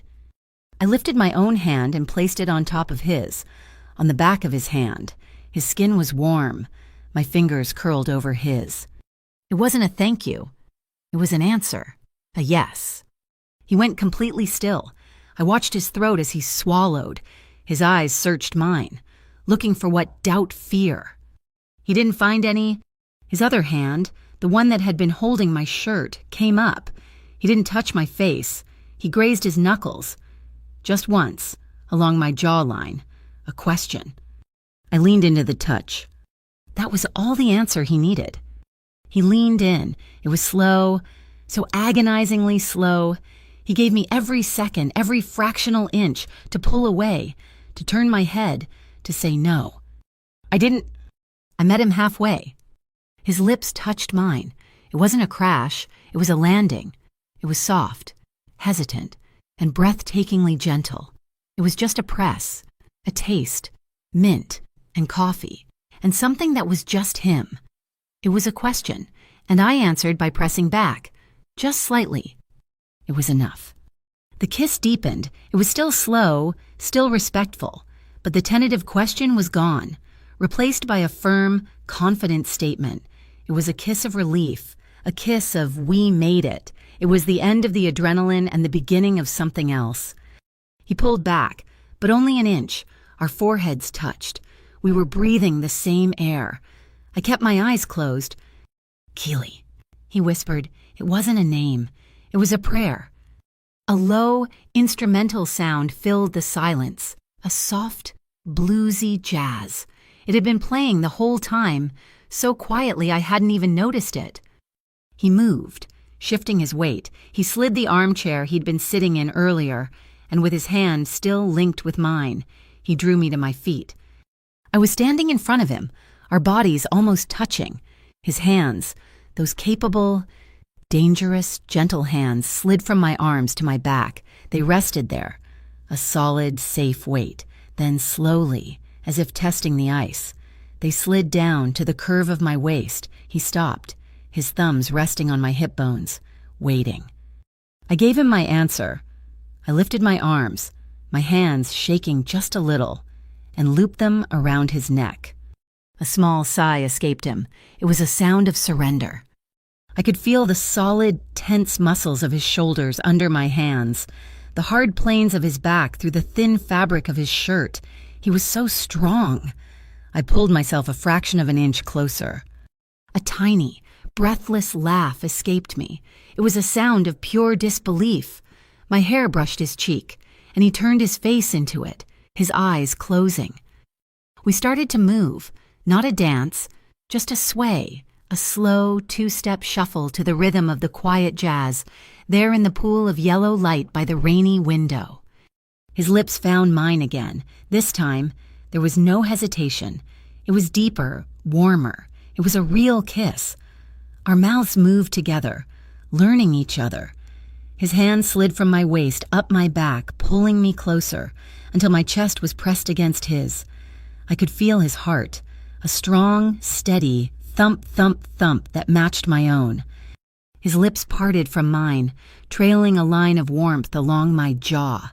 "Slow down," I whispered, though I wasn't sure which one of us I was talking to. "Slow?" he murmured back, his voice thick, his lips against my ear. He guided us backward just 2 steps, until the back of my legs hit the deep, leather sofa. He didn't push. He just leaned. We sank down into the cushions together, a tangle of arms and legs. I landed half-sprawled across his lap, his arms locked around me, holding me as if I were the only solid thing in the world. And we were kissing, really kissing. It was deep and passionate, and it felt like I had been starving and had just been handed a feast. His hand was in my hair, his fingers gently cradling the back of my head, holding me to him. My own hands were gripping his shoulders, clinging to him. It was safe. That was the most shocking part. I was wrapped in the arms of the most dangerous man I'd ever met, and I had never, ever felt safer. His hands roamed, but they were respectful. They stroked my back, my arms, my shoulders. They stayed above the line, away from any boundary. He was giving me all the control. He broke the kiss, resting his forehead against mine again. He was breathing hard. "Keely," he said, his voice rough, "if this is too fast, if it's too much, you tell me to stop." I opened my eyes. He was watching me, his gaze intense, vulnerable. "I will," I whispered. I didn't want him to stop. I leaned in and kissed him again, and this time, it was me setting the pace. It was a long, slow, deep kiss that said everything I couldn't. It said I'm here. It said I'm not afraid. It said I choose this. He sighed into the kiss, his entire body relaxing against mine. He held me tighter, and I buried my face in his neck, breathing him in, mint and wool and warm skin. We just stayed there, entwined on the sofa, listening to the quiet jazz and the steady, rhythmic drumming of the rain on the massive tin roof. It was a punctuation mark, the end of the story about a waitress and a Mafia boss, and the beginning of a story about Keely and Ernesto. I must have fallen asleep, because the next thing I knew, the light in the warehouse was different. It was gray. Morning. I was on the sofa, covered by a heavy, soft blanket. He was gone. I sat up. I was still in my clothes, still in his leather jacket. I felt rumpled and rested. I stood up and walked to the kitchen area, and I saw him. He was standing at the industrial window, looking out at the river just as I had been. He was wearing a fresh shirt. A mug of coffee was steaming in his hand. He heard me, and he turned. A set of clean, folded clothes was on the counter, a simple gray t-shirt and sweatpants. Next to it was a fresh cup, waiting.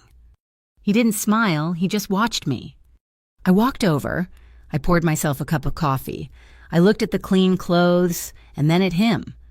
This was it, the morning after, the moment where things got awkward or real. I picked up my coffee. I took a sip. It was perfect. He hadn't saved me. He hadn't rescued me. He had shown me a truth, and I had walked into it with my eyes open. I had made my choice. He had made his... I looked at him over the rim of my cup. He hadn't taken his eyes off me. "So," I said, my voice a little hoarse, "what happens now?" "Now," he said, his voice low and steady, "we have breakfast." It wasn't a thank you for my help. It wasn't an I owe you. It was a promise. It was the beginning. Breakfast at the warehouse became our new normal. It wasn't a one-time thing. It was an understanding. After that first morning, I didn't go back to the glass tower apartment. I stayed at the warehouse, not in his bed. I slept on the massive leather sofa that was softer than any bed I'd ever owned, and he would take the chair opposite, watching the fire die out. We'd talk. We'd plan. And in the morning, he'd make coffee. The arrest of Finch and Oates had cut the head off the snake in Graybridge, but it hadn't killed the body. Red Harbor was still breathing. And its true head, the man Finch and Oates were terrified of, was Kane Rourke. Rourke was a different animal. He wasn't a street-level thug like Oates or a corrupt suit like Finch. He was old money. He was legitimate. His name was on hospitals, on museums, and he was, as Ernesto quietly explained, the man who personally signed off on the trafficking ledgers. Finch and Oates were just the cleanup crew. Rourke was the source. And Rourke was attending the annual Founders Gala at the Aurelius Hotel, which is how I found myself standing in front of a floor-length mirror, looking at a stranger. The Aurelius Hotel wasn't just in a different part of the city. It was in a different universe. The Comet Diner was grease and linoleum. The Aurelius was marble, old-world gold leaf, and the hushed, terrifying sound of generational wealth. The air smelled like expensive perfume and old money, a combination that made my stomach turn. "You look good," Ernesto said. I turned. He was standing in the doorway of the hotel suite he'd secured for us to prepare. He wasn't the man from the diner or the warehouse.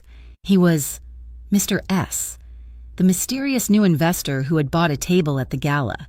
He wore a tuxedo, custom-tailored, and it fit him like armor. He looked like he belonged. I looked back at the mirror. The woman there didn't. She was wearing a dress the color of a midnight blue sky, made of a heavy satin that felt like liquid against my skin. It was beautiful, and it felt like a lie. "I look like a waitress in a costume," I said, my voice tight. "You're a culinary consultant," he corrected, his voice calm. "My team built your portfolio. You've advised Michelin star restaurants in 3 different cities. Tonight, you're introducing the dessert course." It was an insane, paper-thin cover, but it was just crazy enough to work. "And this," he said, stepping forward, he held up a delicate, dark metal hairpin, shaped like a feather, "is the real key." I turned, and he slid the pin into the simple knot my hair had been pulled into. I felt his fingers, warm and precise, against my scalp. A tiny, cold object was nestled in the metalwork, the microphone. "They'll be listening for a wire at the door," he said, his voice low, close to my ear.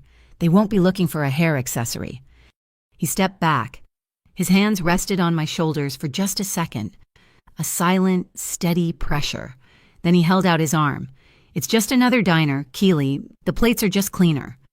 The ballroom was suffocating, a sea of black tuxedos and dresses that glittered with diamonds. A string quartet played in the corner. I felt like a fraud, like at any second someone would tap me on the shoulder and ask me to refill their water glass. Ernesto's hand was a firm, warm presence on the small of my back. He navigated us through the crowd, nodding at people he didn't know, smiling a polite, empty smile. He was a chameleon. "Target acquired," he murmured, his voice for me alone. 9 o'clock, by the champagne fountain. I looked. It was him, Kane Rourke. He wasn't what I expected. He wasn't a brute. He was handsome, in a sharp, cold way. Silver hair at the temples, a devastatingly expensive suit, and a smile that looked practiced for cameras.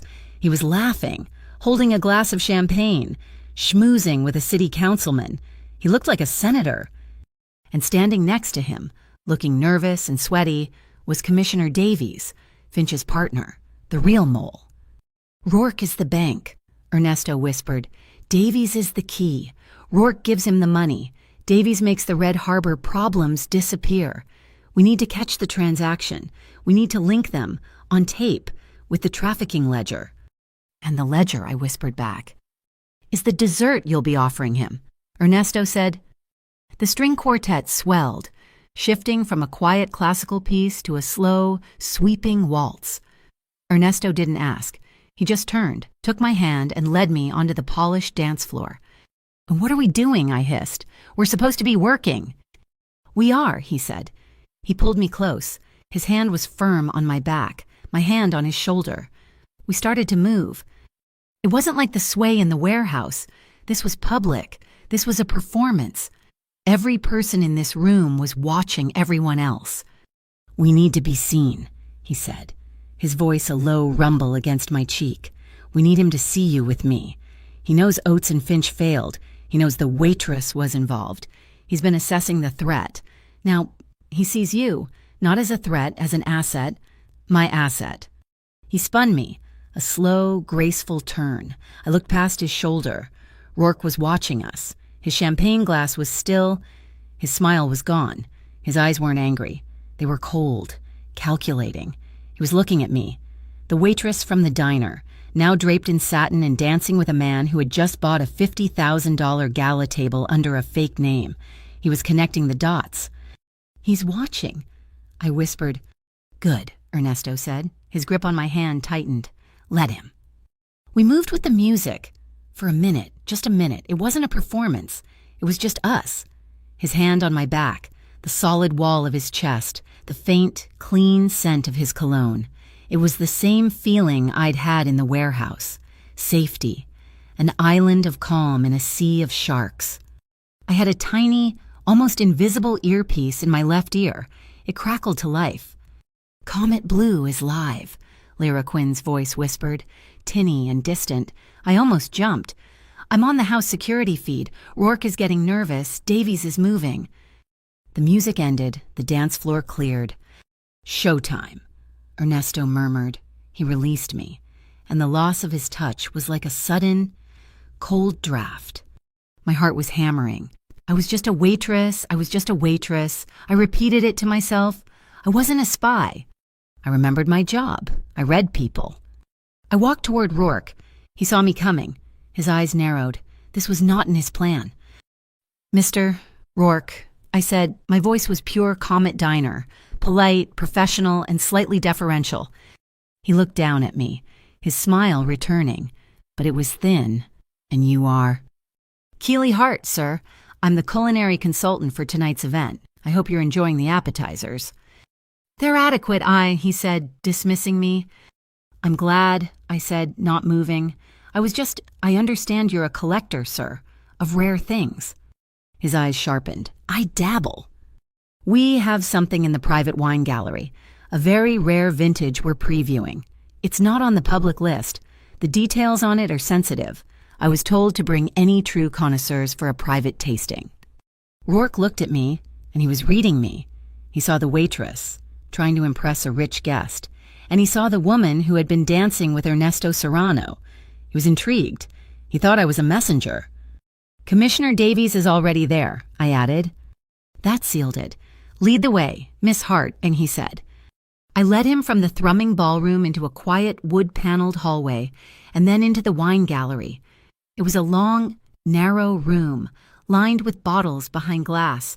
Commissioner Davies was at the far end, wringing his hands. Rourke, Davies said, his voice strained, this is irregular. Relax, Commissioner, Rourke said, his eyes on me. Where is this tasting? The door opened behind us. Ernesto. Mr. S. Rourke tensed. Davies looked like he was going to faint. The trap was sprung. Rourke, Commissioner, Ernesto said, his voice pleasant. He was holding a small, polished wooden box. Thank you for coming. I believe you were expecting a dividend. Payment for your services regarding the Red Harbor logistics. You're Serrano, Rourke said. It wasn't a question. I am, Ernesto said. He slid the box onto the long tasting table. A gesture of goodwill. The drive. The full ledger. In exchange for your retirement. Rourke laughed, a dry, humorless sound. You think you can just buy me out with my own money? I'm not buying, Ernesto said. I'm trading the drive for your cooperation in dismantling your own network, starting with Commissioner Davies. Davies sputtered. This is entrapment. It's a business meeting, Ernesto said. He raised his champagne glass, which he carried from the ballroom, a toast to new acquisitions. Rourke stared at him, then at the box. He wanted that drive. It was his entire operation. He picked up his own glass from the table, a silent acceptance of the parley. As he did, his fingers brushed the side of the wooden box. Got him, the nano ink, the invisible marker Lyra needed. Rourke set his glass down. He didn't trust this. He flipped the latch on the box. Inside, there was no hard drive, just a single black burner phone. Rourke looked at Ernesto, confused. He picked it up. The screen flashed to life. It was the Polaroid, the picture of me from the diner, the one they'd left in my apartment. Underneath it, in white, block letters, was a single sentence. Greetings from the Comet Diner. Your account is closed. Rourke's face went white, a mask of pure reptilian fury. You, he hissed, his eyes locking on me. The waitress. Data received. Keely.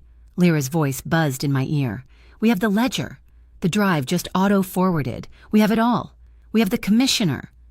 Rourke lunged. He wasn't lunging for me, or the phone. He was lunging for the table, to flip it, to create chaos. Hex. Now, Ernesto said, his voice low. The lights in the gallery, the hallway, the entire ballroom. Click.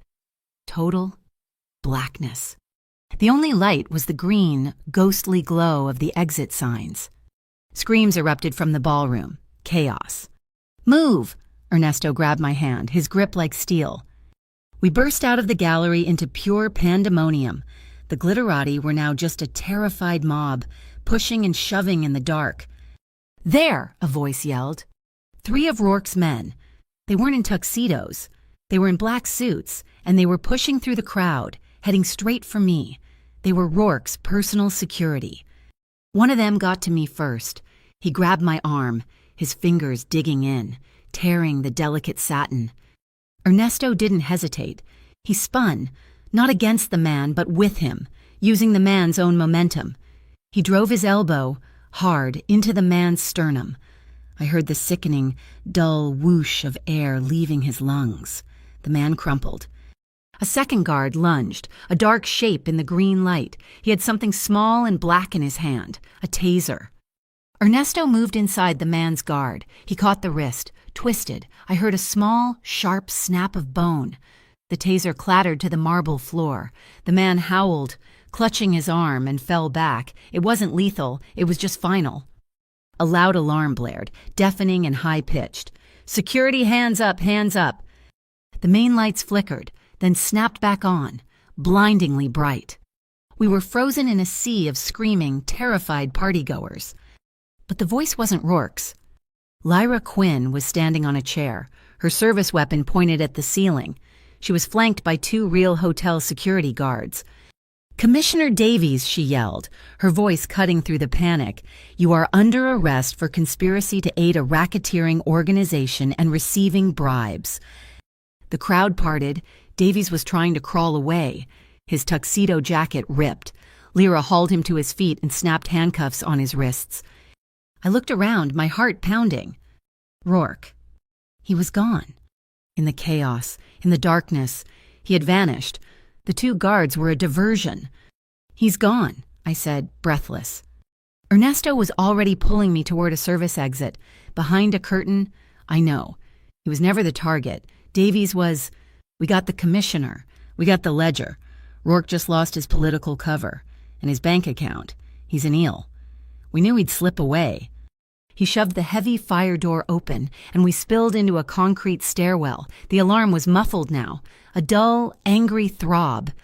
We were alone, just us, the concrete, and the sound of our own breathing. "He's still out there," I panted. "Yes," Ernesto said. His face was grim, his eyes dark. "But tonight we took his armor, and his wallet. Now he's just a man, and a man with nothing left to lose is predictable." The fallout from the Founders Gala was a thunderclap, and the lightning was heading straight for me. Kane Rourke was gone, vanished like a ghost, but he had left a tremor in the underworld. His bank accounts were frozen. His political connections were either arrested or running for cover. Lyra Quinn had the ledger. He was a king with no kingdom, and he was angry. The rumors started a day later. They filtered up through the network Ernesto kept his ear to talk on the docks. Whispers from Red Harbor rats looking to flip. Rourke wasn't trying to rebuild. He wasn't trying to flee the country. He was coming to burn the Comet Diner to the ground. It was personal. It was the place where the thread was first pulled. It was my home, and he was going to erase it. "No," I said, my voice flat. "We were in the warehouse. The big map of Graybridge was still on the table. Absolutely not." "It's the only way." "Keely," Ernesto said. He was standing by the window, his silhouette stark against the gray morning. "He's predictable now. He's an animal. Cornered. He'll come to the place he associates with his loss. He wants to hurt me by hurting you. We end it there." "End it." I slammed my hand on the table. "He's bringing fire. Ernesto, it's a diner. It's Sal's livelihood. It's just wood and grease and linoleum. It'll go up in seconds. We can't just let him." "We won't let him," he said, turning. His eyes were calm, but there was a fire in them I hadn't seen before. "We will invite him. It's the one place on earth we control, the one place you know better than he does, better than I do." I stared at him, and the fear, the hot, churning panic, suddenly cooled. It crystallized into something hard and cold and sharp. He was right. It wasn't just Sal's diner. It was my diner. It was my home turf. I knew every loose floorboard, every flickering light, every dead spot in the security camera's view. "Okay," I said, my voice low. "If he wants to come to my house, I'll set the table." I grabbed the map and threw it to the floor. I pulled a fresh sheet of poster board from a stack and uncapped a black marker. "This is the real map," I said. For an hour, I drew. I didn't draw streets. I drew my world. The counter. It's reinforced steel from the 50s. You can hide behind it. The walk-in freezer door, the hinge sticks. But it's the only solid cover in the kitchen. The floor drain by the dishwasher, it always clogs. He'll trip. I marked the blind spots. The camera in the clock is good, but it can't see the corner of booth 4, right by the jukebox. That's where he'll sit. If he thinks he's smart, he'll put his back to the wall." "He will," Ernesto said, watching, his expression intense. "Good," I said, drawing a circle around it, "because the outlet there is faulty, and the main breaker is under the counter, right here." The plan was set. That night, there was no moon. Graybridge was wrapped in a thick, wet fog that muffled all sound. The Comet Diner was dark. We'd done it intentionally. The buzzing C on the sign was dead. It looked abandoned. A perfect, sad victim. Inside, it was a fortress. Hex, Ernesto, and I had spent the afternoon rearranging the furniture. It wasn't a diner anymore. It was a maze. The booths were pushed together, creating narrow, deliberate channels. The heavy-duty prep tables from the kitchen were laid on their sides, forming barriers. Ernesto's team was invisible. Lyra Quinn and a dozen real cops were in a containment perimeter, 3 blocks in every direction, hidden in unmarked cars. She wouldn't come in. It was a private business, and she couldn't risk a gunfight in a residential commercial block. She was the net. We were the bait. Ernesto stood by the front door, which was unlocked. He was checking a small, almost invisible microphone clipped to the doorframe. It was wired to a speaker hidden in the street cleaning truck Hex had borrowed and parked across the street. "Is it necessary?" I asked. "He needs to know the stakes," Ernesto said. He tested it, his voice low, but I knew it was carrying. "This diner is her property. Anyone who enters with fire leaves with cuffs. A public declaration, a line in the sand." I went to my station, behind the counter. It was the only place that felt normal. I slipped a cassette into the old tape deck Sal kept. I pressed play. A low, bluesy jazz tune, the same one from the warehouse, whispered into the room. "What's that for?" Ernesto asked, taking his position in the deepest shadow of the kitchen doorway, invisible but present. "Atmosphere." I said I was lying. The music was a trigger. It was a signal to a small, hidden device Hex had wired to the jukebox mic. The moment the music started, a secure, public live stream began, feeding directly to the homepage of the Graybridge Ledger, the city's biggest online newspaper. If Rourke was going to burn my home, the whole city was going to watch him do it. We waited. The silence was a living thing, broken only by the soft jazz and the drip of a leaky faucet. At 10:17 p.m., the bell above the door chimed. Kane Rourke walked in. He was no longer the polished senator from the gala. He was in a black turtleneck and a dark jacket, his face pale and tight with rage. He was holding a metal canister, an accelerant. Behind him were 2 men.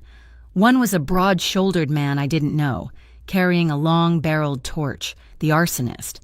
The other was the giant from the diner, the one whose wrist I'd hit. He was carrying a long, heavy-looking case. Rourke stopped, his eyes sweeping the dark, rearranged room. He saw me, sitting behind the counter, my hands resting on the laminate. "Just you," he sneered. "And the music, how quaint." "Can I get you some coffee, Kane?" I asked. My voice didn't shake. I was terrified, but that didn't matter. He was in my house. It's fresh. "Her single phone call," Rourke said, his voice a low, venomous hiss, more to himself than to me. A $2 phone call from a nobody, and it collapsed months of planning, my entire operation. "It's not the phone call you should be afraid of. Mr. Rourke," I said, leaning forward. "It's my cup of coffee." He looked confused. Then his face hardened. "Burn it!" he snapped at the arsonist. "Start with the counter." The arsonist stepped forward. He clicked the igniter on the torch. A long, blue-white flame roared to life, hissing in the quiet room. He took 1 step toward me. Whoosh! A dense, choking cloud of white CO2 erupted from under booth 4. The one with the faulty outlet, it wasn't the outlet, it was a pressurized canister, triggered by Hex. The cloud hit the arsonist square in the face and chest. The flame on the torch was extinguished instantly, starved of oxygen. The man staggered back, coughing, his torch useless, the room filled with a thick, white, artificial fog, and the fire alarm, a high-pitched, screaming whoop, whoop, whoop, kicked on. The giant, seeing his man go down, ripped open his case. It wasn't a sniper rifle. It was a shotgun. "Rourke," he yelled, "the back!" The diner was chaos. The jazz music was drowned out by the alarm. The white smoke swirled, turning the room into a silent, black and white movie. I could see shapes, figures moving.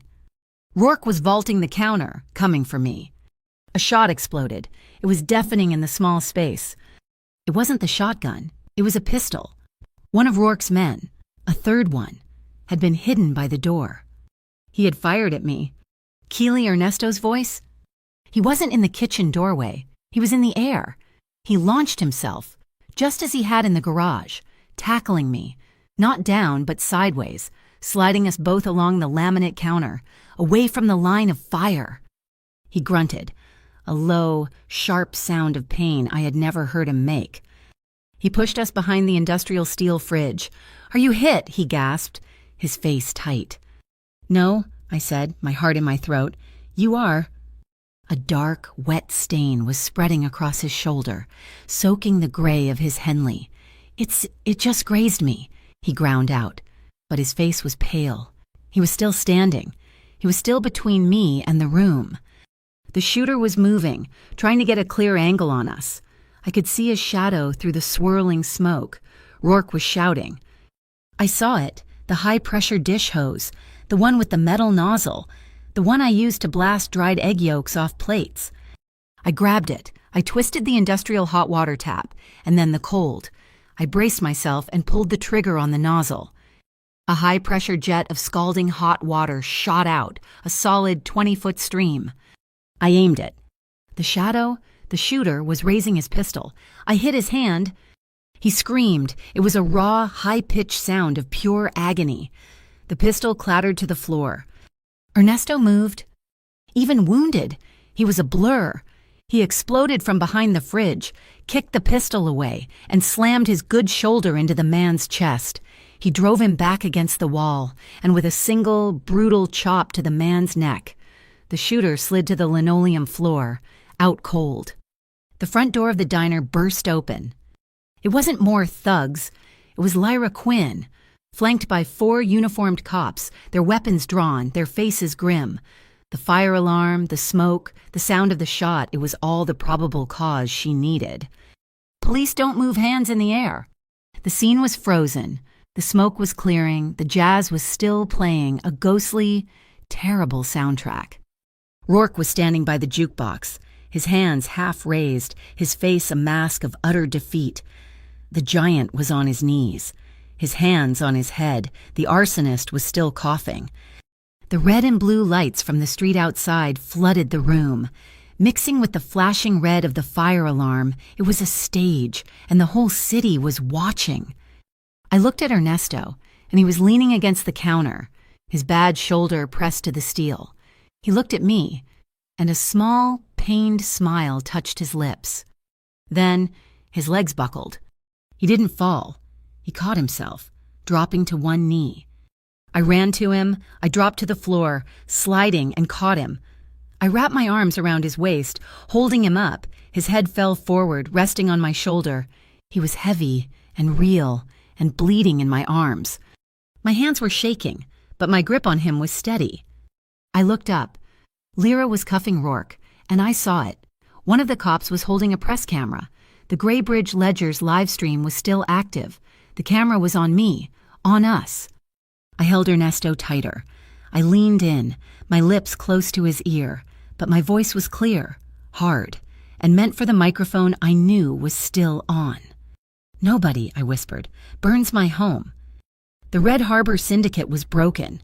Finch, Davies, Oates, they all talked. They confessed, trying to cut deals. The trafficking ledger was real. Rourke was buried under a mountain of digital and human evidence. And the Comet Diner, my little, greasy, broken-down diner, it became a symbol. It was the place where a waitress with a coffee pot, a clean cop, and a man who lived by his own rules had staged their final, perfect public, clear the diner. It took 3 weeks for the bullet graze on Ernesto's shoulder to heal. It left a scar, a thin, pale, perfect line, like a stroke from a pencil. He said it was a reminder. I said it was bad luck. We both knew it was a bond, drawn in flesh, a permanent mark of the moment he'd put his body between me and the world. The Comet Diner was closed for those 3 weeks. The police tape was the first thing to come down. The shattered glass was swept up. The bullet holes in the steel fridge were patched by a man Hex knew, who didn't ask questions. But it couldn't go back to being just Sal's diner. It was a landmark now. The Comet Shootout, as the Gray Bridge Ledger had dubbed it, was the talk of the city. "We can't just reopen it," I told Zoe as we sat in the empty, clean diner. "It's too much, Keely," she'd said, her eyes wide. She'd seen the live stream. The whole city had... "So we change it," I said. We formed the Comet Cooperative. Sal, who was tired of the stress and just wanted to fish, sold us the diner for $1. The money for the renovations came from an anonymous grant set up for victims of the Red Harbor Syndicate. The grant, I knew, was funded by one very large, very clean withdrawal from Ernesto's new logistics firm. Zoe and I, we were owners. The first thing we bought was a new sign. The old, buzzing, Broken Sea was retired. The new one was beautiful, a bright, retro blue neon cursive that read, "The Comet." Underneath it, where Sal's old, fake clock camera used to be, we installed a new one. It was top of the line, high definition, and aimed right at the street. It was very, very public. We weren't hiding anymore. Lyra Quinn stopped by the day before we reopened. She sat at the counter, the same one Finch had tried to vault over, and I poured her a coffee. "Rourke's trial is set for the 1st of December, she said, stirring her cup. "He's facing 110 years. With the ledger, your testimony, and the video, he will never see the outside again. Finch and Davies are singing like canaries to save their own skin." She took a sip. "The department is offering full-service witness protection, new name, new city, new life. You'd be gone by tomorrow." I looked around the diner, at the new, clean laminate on the counter, at the jukebox, now loaded with new records, at the sunlight streaming through the window, the one that used to be broken. "I'm not going anywhere, Inspector," I said. "My home is here." Lyra smiled. It was the first time I'd seen her do it. "I figured you'd say that, but I had to ask." She stood up, placing a $5 bill on the counter. "The coffee's on me, hero." "The coffee," I said, pushing the bill back, "is on the house, for you, always." Ernesto's world was shifting, too. Obsidian Court was still Obsidian Court, but it was quieter, cleaner. He'd taken the chaos of the Red Harbor collapse and forged it into something new.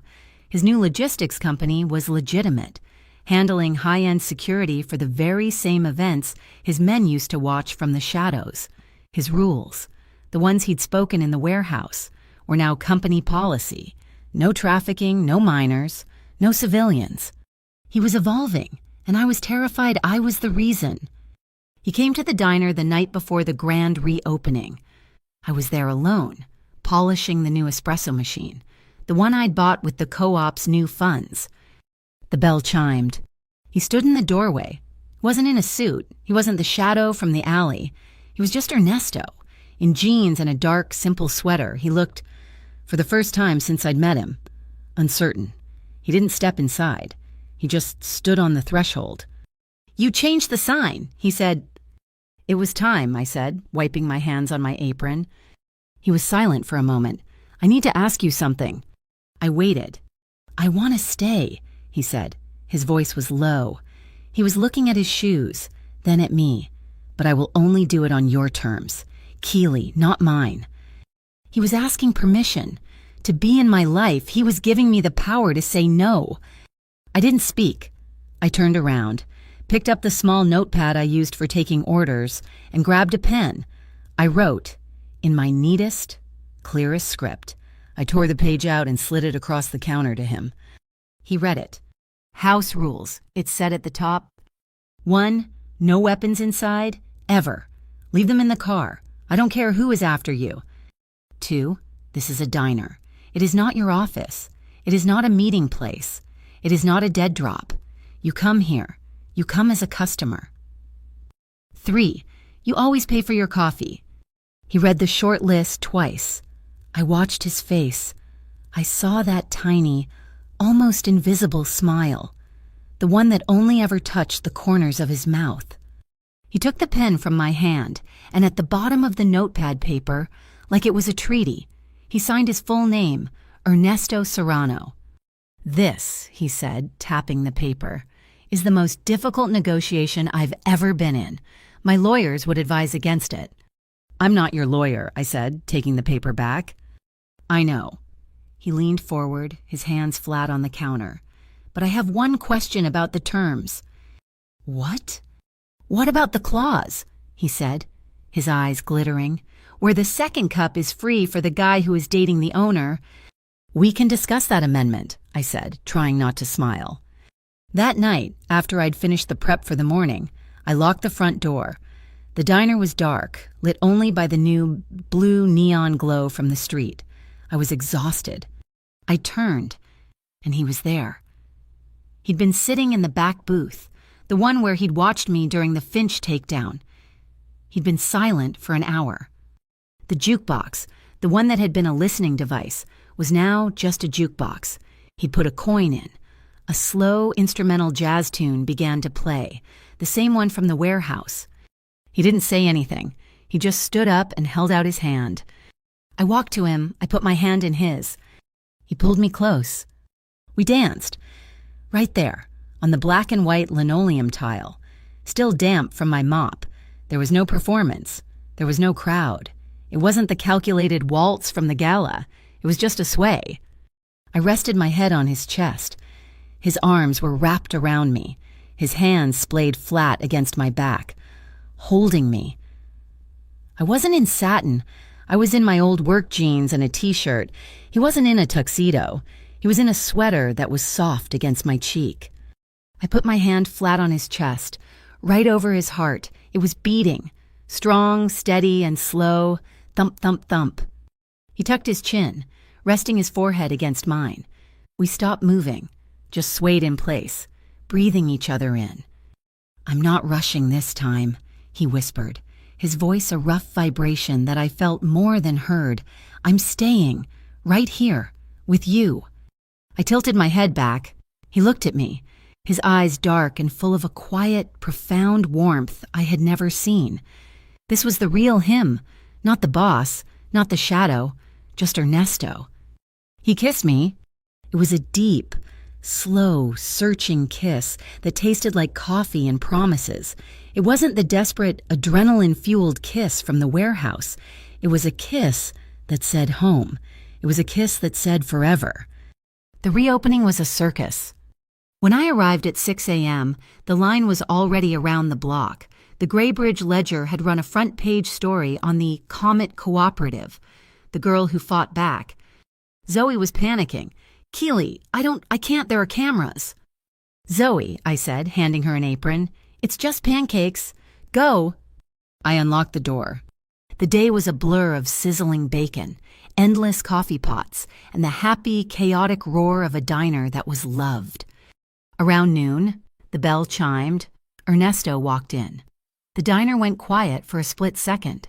Everyone recognized him from the gala pictures, from the rumors. He walked straight to me, behind the counter.